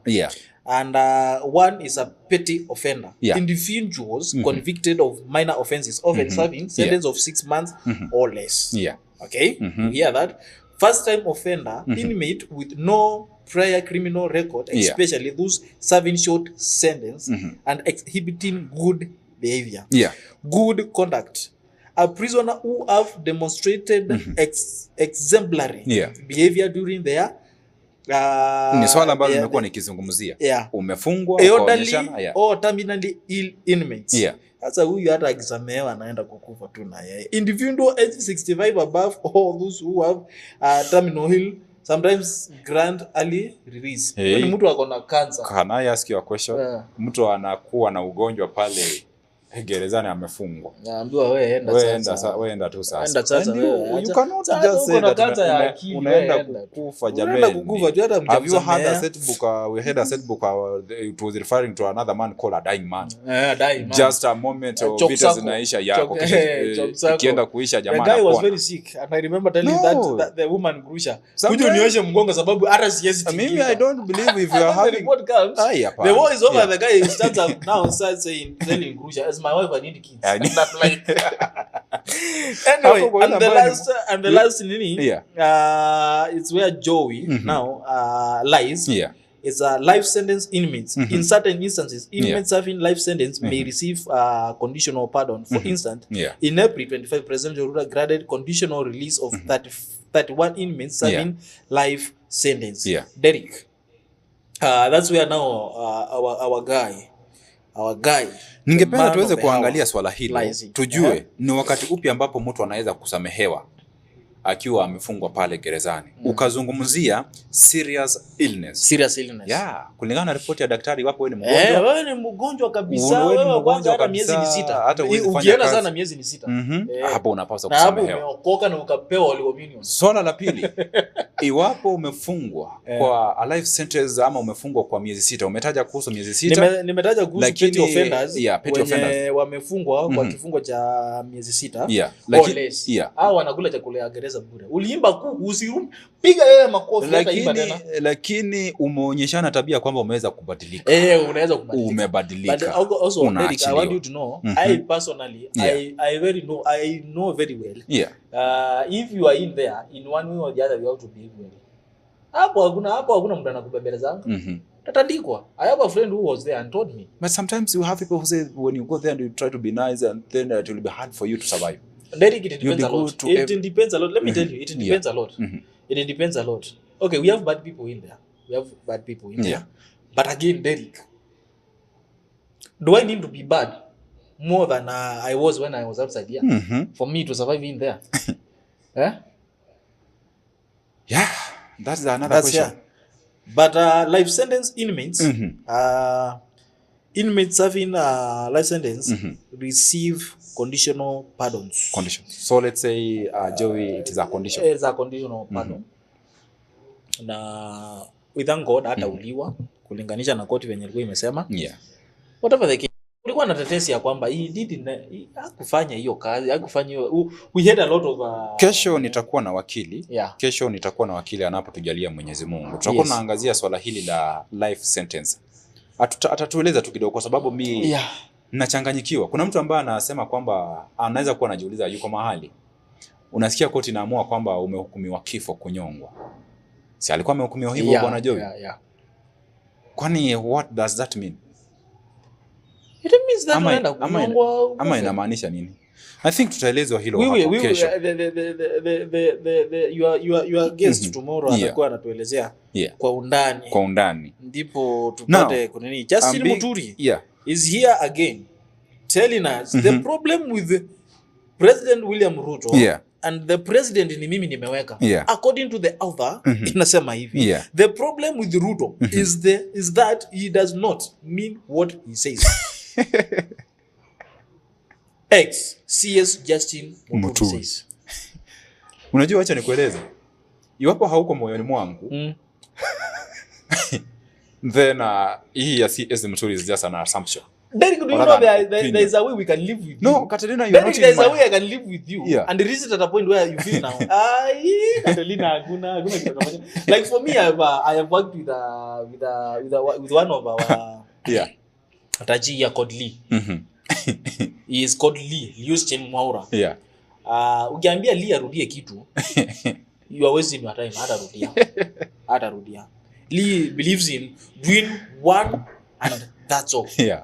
Okay, ukimwambia arudie, now you start, there's a way you can live with a person and you are okay and you know exactly what comes next. Mimi nitamtetea. For the first time I will stand with Mr. President says things he cannot. Ngoja nitetee Lee. Hakuna vile Lee shida yake ni George. Na ndiye mtesi wake, tuachane na hayo, lakini mjue sasa the problem with Ruto, not me saying, CS Justin Muturi, amesema the problem with Ruto is that he does not mean whatever he says. What he says. Okay, I think we are going to take a very short commercial break. Means whatever he says? You're asking me that question? I'm asking you that question. You are Kenyan. You have heard president speak. Me, I don't want to give my opinion to that question because you already know my answer. And I don't want people to say that I'm also in that WhatsApp group. Also me, I know my answer. Naona ni wakati wa kwenda mapumziko, lakini nitakutajia tu kitu kidogo tu kwenye gazeti la Taifa Leo na tukirejea basi tutarejea kwenye gazeti la The Standard. You will be preparing to take us through the Standard newspaper, right? Yeah. We have this story on page number 3 Taifa Leo. Nitasoma tu kwa haraka tu. Hii ni kuhusiana na utendakazi na uwajibikaji wa polisi ama wakiwa pale kazini. Tunaanza kwamba LSK, hiki ni chama cha wanasheria humu nchini, kinawasuta polisi kuhusu ukatili wao. Ni habari ambazo zinapatikana katika ukurasa wa 3. And of course you have another story on page number 3. Makachero walivyotibua mlipuko KICC. Makachero walivyotibua mlipuko KICC. Walifanya vizuri. Ni swala la kuweza kuwapigia makofi kutibua kilipuzi. Hilo ni swala ambalo tunasema kwamba lazima tuwapatie heko. Then on page number 5 we have hasara tele kwa wakulima. Wakulima wapitia hasara kubwa shambani, ama wakulima Shiba Hills Kwale wakadiria hasara baada ya mavuno ya matunda kukosa soko. Nafikiri kwamba kwa kila mkulima ambaye anapanda zao la kuuza hatarajii kwamba wakati wa kuvuna na kuuza akose soko. Ni swala ambalo serikali iweze kuingilia kati kupitia Wizara ya Kilimo kuhakikisha kwamba hii ni wizara ambayo inaongozwa na Bwana Mutahi Kagwe, kuhakikisha kwamba wanatafutia wakulima hawa soko ili wakaweze kujipatia angalau kipato. Na mwisho katika ukurasa wa 2 tunaeleza kwamba gavana ahamisha afisi zake. Gavana ahamisha afisi zake. Ahamia afisi za kaunti ndogo baada ya koti kumzuia kuingia katika ofisi yake rasmi. Ni habari ambazo zinamhusisha gavana wa Trans Nzoia George Natembeya. Kichwa kikuu tunaweza kwamba ni samehe Gen Z. Ni habari ambazo tumeweza kuzungumzia kufuatia hatua ya rais ambaye aliweza kuichukua. Kufikia hapo mtazamaji, tuweze kuchukua kipindi kifupi cha mapumziko na tutakuwa tunatazama kanda ya East Africa Cosmetics. Tukirejea basi tutakuwa tunaangazia habari kwa undani zaidi kwenye gazeti la The Standard na pia vile gazeti la Daily Nation. Let's have a look at East Africa Cosmetics advertisement. Step into a world of beauty and elegance, where we bring you the latest and trendiest beauty products and equipment that cater to your every need. From luxurious skincare essentials infused with natural African ingredients to a wide array of makeup products that celebrate the diverse beauty of East Africa, we have it all. At East Africa Cosmetics, we understand that beauty comes from within. That's why we also offer a hand-picked selection of holistic wellness products to nourish your body and soul. With our state-of-the-art beauty equipment, you can now bring the salon experience to the comfort of your own home. Discover top-of-the-line hair dryers, beauty tools, and grooming essentials that will leave you looking and feeling your best.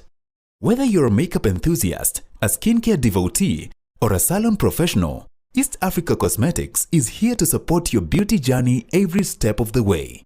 But wait, there's more. Our knowledgeable and friendly staff is always ready to assist you in finding the perfect products tailored to your unique style and preferences. So, why wait? Visit us today at Jala Plaza Nakuru, Gusii Road adjacent to Kenyatta Avenue on your way to Tidy's Hotel, or Carnation Building along Mosque Road opposite Showmut Plaza. Call us on 0721 340 643. Visit our social media platforms, East Africa Cosmetics. And let East Africa Cosmetics be your trusted partner in beauty and wellness. East Africa Cosmetics, where East Africa's beauty comes to life. Naam, karibu tena. Hiyo imekuwa ni kanda ya East Africa Cosmetics kwa wafanya biashara wote ambao wanajihusisha katika biashara ya kuuza bidhaa za ni kuchekeshwa na chekesho hapa na mwenzangu hapa hadi nasema kuusha. Samahani mtazamaji, ni wale ambao wanauza bidhaa zote za mapambo. Georgia is not going to spare me for kungoa pale. Lakini ni sawa tu. Is the guy of sura and masi. Ni sawa. Kwa wale ambao wanauza bidhaa zote za mapambo na wanajiuliza ni wapo ambapo watakuwa wanapokea bidhaa hizi, East Africa Cosmetics ni duka ambalo linakupatia nafasi hii ya kuweza kupokea bidhaa hizi kwa bei nafuu. Wanapatikana katikati ya jiji on your way to Taddy's Hotel. Ukitumia barabara ya Gusii adjacent to Kenyatta Avenue, wanapatikana pale Jala Plaza ground floor. Na pia duka lingine linapatikana pale opposite Shomut Plaza next to Carnation Hotel. Ukitumia barabara ya Msikiti ama Mosque Road utawapata pale. Kabla hatujaelekea kwenye gazeti zetu za siku ya leo, kuna habari ambazo tutakuwa tunaangazia pale upande wa pili. We have our brother Katilina atakuwa anatueleza ama anatuelekeza ndani kwenye gazeti la The Standard. Lakini ningependa kusoma baadhi ya jumbe ambazo nazipokea pale mtandaoni. Tusiondoke kabla hatujasoma jumbe pale mtandaoni. Betty Maina mamake Bianca anasema good morning guys, tuned in. Thank you so much Betty Maina mamake Bianca anasema yuko ndani. Wow, nimesalimiwa. Umesalimiwa na nani? Na Madam Lucy Beni. Anasema good morning Derek. Salamu pia kwa James Catalina. I usually find myself laughing. You are the best combination. Tunawapenda. Hapana, sema unanipenda mimi. Haiwezekani. Derek, number one, yeah. Your fans like TV no, to we watch. have Madam Lucy Ben hapa. Lucy Ben, number one. Yeah. Lucy Ben loves this show. Yeah. Not you. She loves this show. Amesema anatupenda. Sasa ni kumaanisha ananipenda pia niko. Anatupenda sisi. Sio wewe peke yako. Bwana, let me tell you one thing, Derek. Yeah. Naona ile nini tulikuwa tunasema tusamee 7 mara 70. Yeah. Nimekusamea leo. Nimekusamea leo. Lakini nimefanya kosa gani jamani? Kusema unapendwa. Si ninapendwa amesema mwenyewe hapa. Yeah. Derek, let's be honest here. Yeah. Let's be realistic. I think this now goes to Betty Maina mamake Bianca. Hata pia kesho amwetu atume ujumbe aseme ananipenda. Basi tuone kama utanisamea tena. Betty Maina mamake Bianca is a fan of this show. Yeah. That's one. For clarity. But I know for sure I know. Yeah. She is a fan of mine. A bigger support of mine. Yeah. The reason she knows you is because I'm here. Okay, thank you so much Madam Lucy Beni for your message. Katalina, unapenda kuzungumza mambo ambayo yananikera ndani kwa ndani. Why? Ni sawa tu. Yaani ilikuwa tu useme because of you being here ndio maana anatuma message. Was that necessary? It is the truth. What is the problem with Kenyans and the truth? Nimekusamehea pia mimi. 7 mara 70. Nikukosea jina moja. Nimekusamehe. Now, thank you so much. You have Barbara Nafula, we have a Brighton Unisa. Wote wanasema wako ndani. Thank you so much. Kufikia hapo utaniruhusu sitasoma katika ukurasa wangu kwa ajili ya muda. Now Katilina, you'll be taking us through the Standard newspaper. The Standard newspaper. Yeah. The headline is Ruto red carded. Ruto red carded. Yeah. Ametoa kadi nyekundu ama inamaanisha nini? According to the way things are, nothing to smile about. Nothing to this smile is about. According to the Standard newspaper, it says as economy pain depends and faith of leadership failures, Kenya is staring a crisis of confidence. Yeah. Not just in its government but in its very future. Yeah. A nationwide survey by Taifa conducted between May 2nd and 6th reveals widespread disillusion. Yeah, disillusion. From the soaring cost of living to enriched corruption and that many times failed leadership. Yes. Kenya say life has grown markedly worse since 2022. And the survey said this, Derek, 75%. Yeah. Majority of Kenya feels like the country is heading in the wrong direction. Yeah. With the high cost of living being main reason. Failed leadership, employment, human rights abuses, and corruption are the reason Kenyans feel President William Ruto should let this thing go. Man, kisi mimi nasema ni Kenyans 75% preso. Or 75% of Kenyans preso according to there's a survey done by Taifa. Not Taifa but the standard. Yeah. And the report 75% preso. Si mimi nasema ni akina nani wamefanya huo uchunguzi? Taifa by survey. Tifa. Inaitwa Tifa. Tifa survey. Tifa. 75% by the way wanasema preso. Lakini hata watu mimi hata saa nyingine wananishangaza. Nakumbuka wakati wa kampeni za mwaka 2022 walisema Azimio wanaongoza wako na percentage ya 85%. A lot of things happens during President Ruto. Najua President Ruto huwa haangazii hizo mambo na survey. Alisema hata angalia. Lakini wacha nikwambie venye wamesema preso wamesema hivi ushabanda. Manzi wamesema uwezi. Wamesema hakuna. Okay, now Kaselina, you have another story that you feel it is for public interest. For public interest, we have our man, one and the only Baba Raila Amolo Odinga. Ukamzungumzia. Mbona hazungumzi vile? Raila ametulia tu, ni broad based government. You don't talk, let the government do. It's like in a choir. When the president speaks, sing, Raila has spoken. Yeah. When Edwin Sifuna speaks, Raila has spoken. And for your information today, Raila tours in Nyanza region for 5th time. Yena ameenda Nyanza sana hata kama si hata kuja hapa na Ruto lands in Nyanza today with fresh bag of goodies in his 50th time. No, President William Ruto, you are the president of Kenya. You can go wherever you are, but 5 times in Nyanza. I think we are losing focus. Kwani samaki si mingi huko? Mimi niko na shida. Case gani huko? Relating to that story, because when the president was again to Nyanza with a bag of goodies, we have this sad story on page number 3 of the Daily Nation. Died an ambulance, a baby died 2 hours later. Kuna mgomo wa madaktari. That's one. Then the president badala angazie masuala kuhusu madaktari, jinsi watalipwa, anapeleka I saw that video and it was very heartbreaking, Derek. The child was sick. Ambulance number 1 ikasemekana hata haiwezi fika. Hata haina mafuta, Derek. Then anaenda akakaa kwa line 2 hours akingojea kuhudumiwa and the kid died. Vitu zingine hata. The kid died kwa mikono yake. Who to blame, Derek? Sasa to blame nani? Then again, we hear story the president now is touring to Nyanza region. Alafu kesho tusikia ataenda Mount Kenya. Kesho hiyo nyingine tusikia ameenda Ukambani. Alienda. What happened in Ukambani? I never follow. Hakuenda, aliita tu viongozi hapo status. Asante sana. I told you. In Ukambani there is one aspect called wiper democratic. But he has to go. He's the president.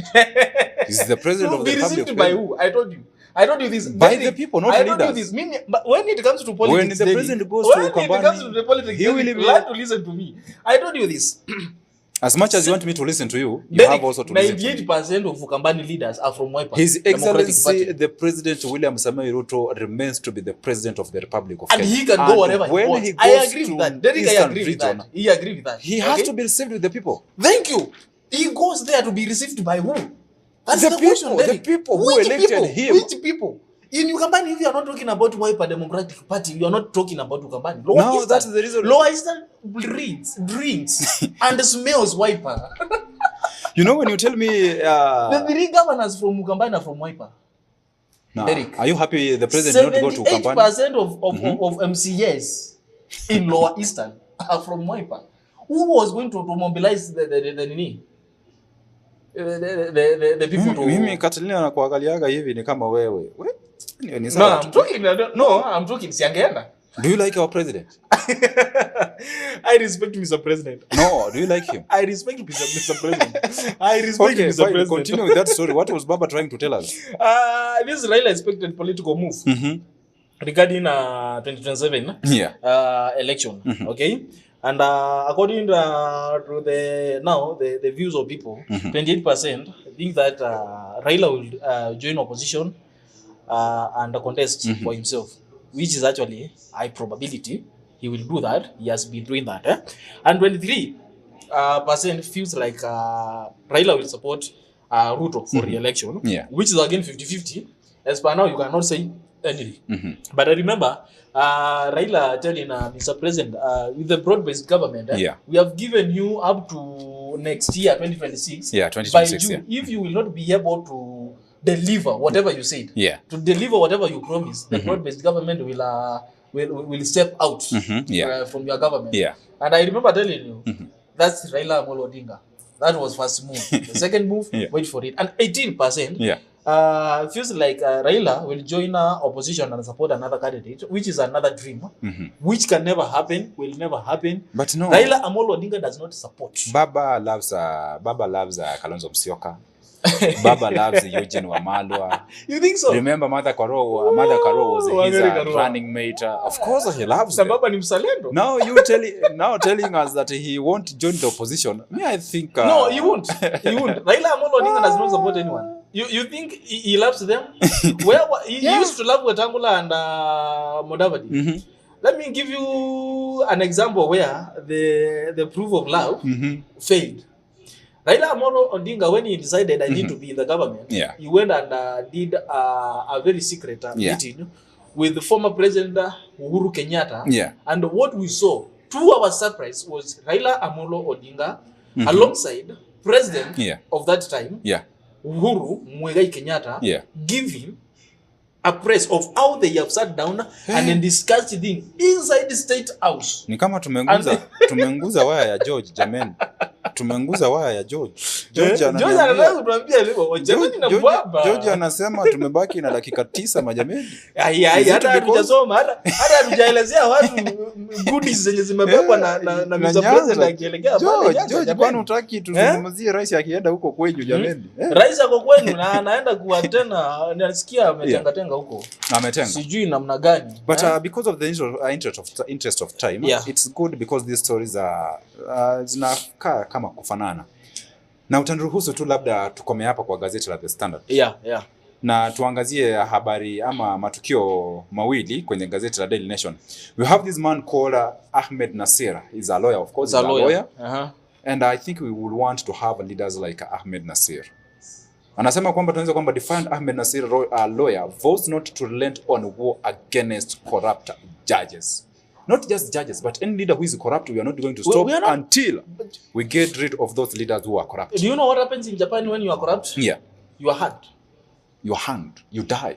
You are killed. Mbele ya watu asubuhi, mapema. Hapo kamba. Ni wewe umeiba pesa ya barabara. Haya. Hiyo barabara tutajenga. Umeenda na pesa. Utaiona.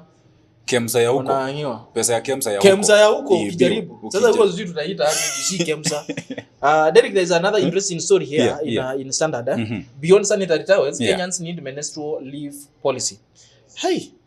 Nataka na ni kweli uenda wanahitaji. It is true, because sometimes some of they call them what do they call them?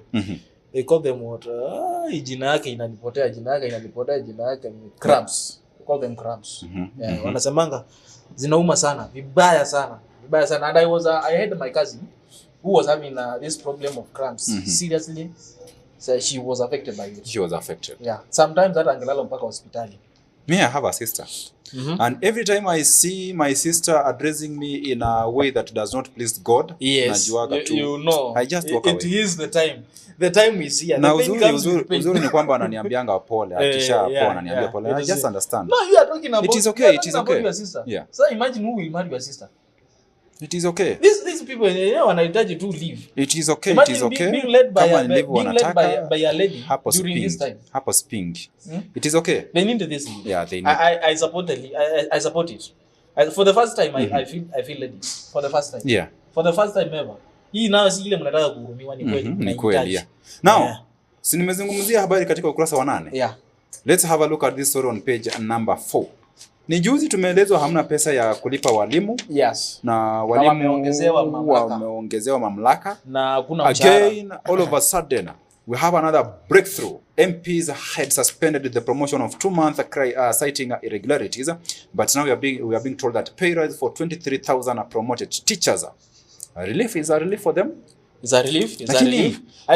Hii pesa inatoka wapi? I still don't get Derek, the connection of MPs, that Honorable House, and the TSC, I still don't get it. You know what we are being told is that more than 23,000 teachers whose promotions have been pending following investigations by Parliament are now set for higher jobs grades and enhanced salaries. A Parliament committee gave Teacher Service Commissioner, this is TSC, kama ujui TSC, huyu ni mwajiri wa walimu. Huyu ndiye anashughulikia masuala ya kuajiri walimu, kuwapandisha vyeo. They gave TSC the green light to process their new packs, but struck off 1,864 tutors from the list of beneficiaries. Hata kumbe hawajapandishwa, hawajaongezewa mshahara. Ni kuruhusiwa tu, wameruhusiwa waongezewe. Sasa nikumaanisha hata kuna uwezekano serikali tuambie pesa hakuna. Pesa hakuna, Derek, pesa hakuna. According to the sasa kuna haja gani unipandishe cheo bila kuniongezea mshahara? President said sorry yesterday now. You are not accepting the apology of Mr. President. President said sorry for everything. Sorry. Yeah. You are going to face it. Sorry. According to opinion, the section of opinion, the guy called Githiaya Kimari, a political analyst, this is the Standard newspaper, he is telling us that voting out Kasongo, not me saying, not me, please, hey guys, not me saying. Voting out? It's the Standard. But to be honest, voting out Kasongo bringing in Wamunyoro is not an answer, which I agree. Hata bio mimi sikubali. I agree. Gadia is very right. Political analyst, he knows what he's talking about. And who are these people? Who is Kasongo and who is Wamunyoro? We will discuss about that when do we have a leader who is called Kasongo? We have no Kasongo, we have no Wamunyoro. But it's okay. We have a cartoon here to our children. If there is any mistake, we apologize. And this is the kind of cartoon we have. Cameraman hiyo utatuelezea tu ni sawa. Lakini Standard ni sawa tu. It's an opinion. It is an opinion. It is an opinion. No. Mr. President even said sorry to Tanzania. Kenyans don't seem like they care. They are in for it.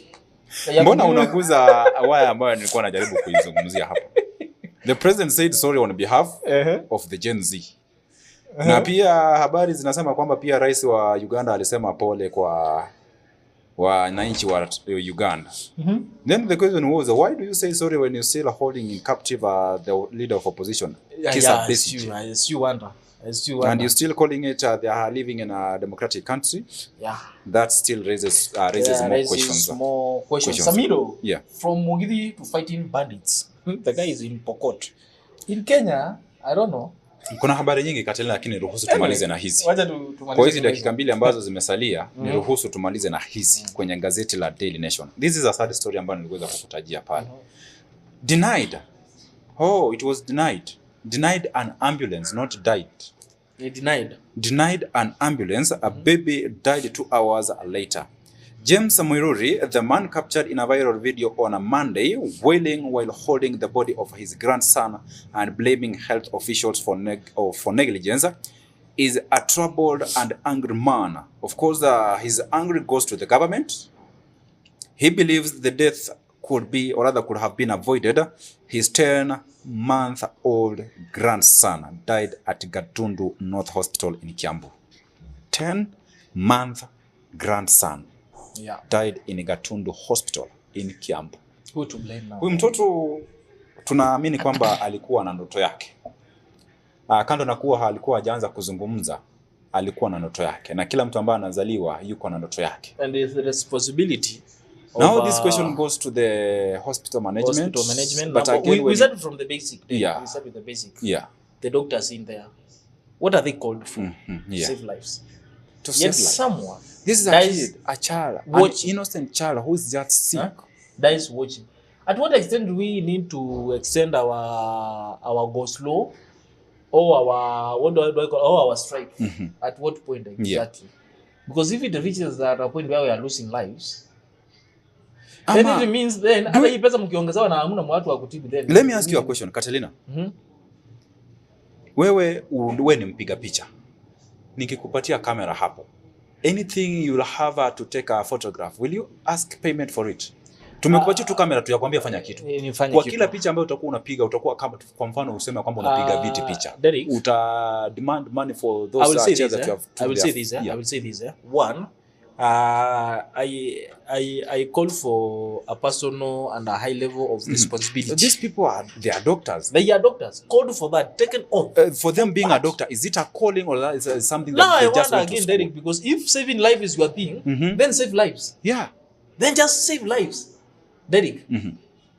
If saving lives is something which you feel like is what you are called for. And of course when we ask a question unasema kwamba walikuwa kwa maandamano. No, walikuwa kwa maandamano wakifanya nini wakati mtoto anakufia kwa nini? Kwa hospitali. Usiende kwa maandamano na mpango. Msiwache pia watu wakufe. From that report, the government na blame ama ni national government, I still don't know. We are being told we are out of time, and I'm hoping that the government itakuwa inaangazia swala hilo kwa sababu pia as we are talking right now, the government of Kiambu has suspended all doctors who were on strike that day. It calls for that action. Now the question is, how do you suspend a doctor who is on the road, or rather who is has downed their tools, doctors who have downed their tools, to ask for what is rightful in basics of humanity. Yeah. Basics of humanity. Leo ukikosewa na katoto kadogo akatakula. Lazima akule. Lakini we have some punishment ambayo unamwambia sasa chakula kwa sasa hutakula, lakini ikifika kesho utakula. We have some punishments. Okay, let's stop from there. Labda Catalina, you are parting short tukimalizia. I would like to say we meet here on Tuesday. Next week. On Tuesday. Next week. Yeah. Wishing you the very best weekend. And again, mimi nao sitaiacha kusema ile. Mimi nao nashukuru mafans wangu. Yeah. Mimi mafans wako sijui, lakini mimi wangu nawashukuru kwa kunitazama. Kwani hauoni kuna Madam Lucy Ben? Lucy Ben is my fan. Hauoni kuna Miss Wanjiru? Venye tu amesema Miss Wanjiru Kanyako ni sawa, nimekupea huyo. Huonangi nikisoma jumbe za Simon na Otieno? Simon na Otieno mimi hata ni sawa tu, hao ni wako. Wewe unajua mamake Bianca vizuri? Wewe unamjua? Wewe unajua Dominic March? Wewe unajua Shishi? Sawa, tumalizie. Catalina George anasema atatukata bana. Ya basi. Niseme nashukuru sana. Yeah. The weekend starts tomorrow. UAJ, we meet here on Tuesday. I'm James Catalina. Yeah. Thank you so much. Mtazamaji, hadi siku ya kesho nimekueleza kwamba kesho tutakuwa na wakili anapotujalia Mwenyezi Mungu. Iwapo una swali utakuwa unatayarisha kukueleza tu anapotujalia Mwenyezi Mungu. Tomorrow we'll be talking about property succession, or rather succession of properties. Iwapo basi ungependa, kuna mtu aliacha mali na hakukuhusisha pale na ungependa have access to that property, or rather those fortunes, kesho tutakuwa nazungumzia hiyo mada. Asante sana kwa wale ambao umekuwa nasi kuanzia saa 2 hadi sasa. Sisi tunaondoka. Apende kutujalia Mwenyezi Mungu, atuzidishie kwa biashara ambazo tunazifanya, chochote ambacho tunajihusisha nacho ama tunajihusisha nacho kuweza kuhakikisha kwamba tunajikimu katika maisha. Mwenyezi Mungu akazidi kutubariki. Hadi siku ya kesho panapo majaliwa, na kutakia mchana mwema.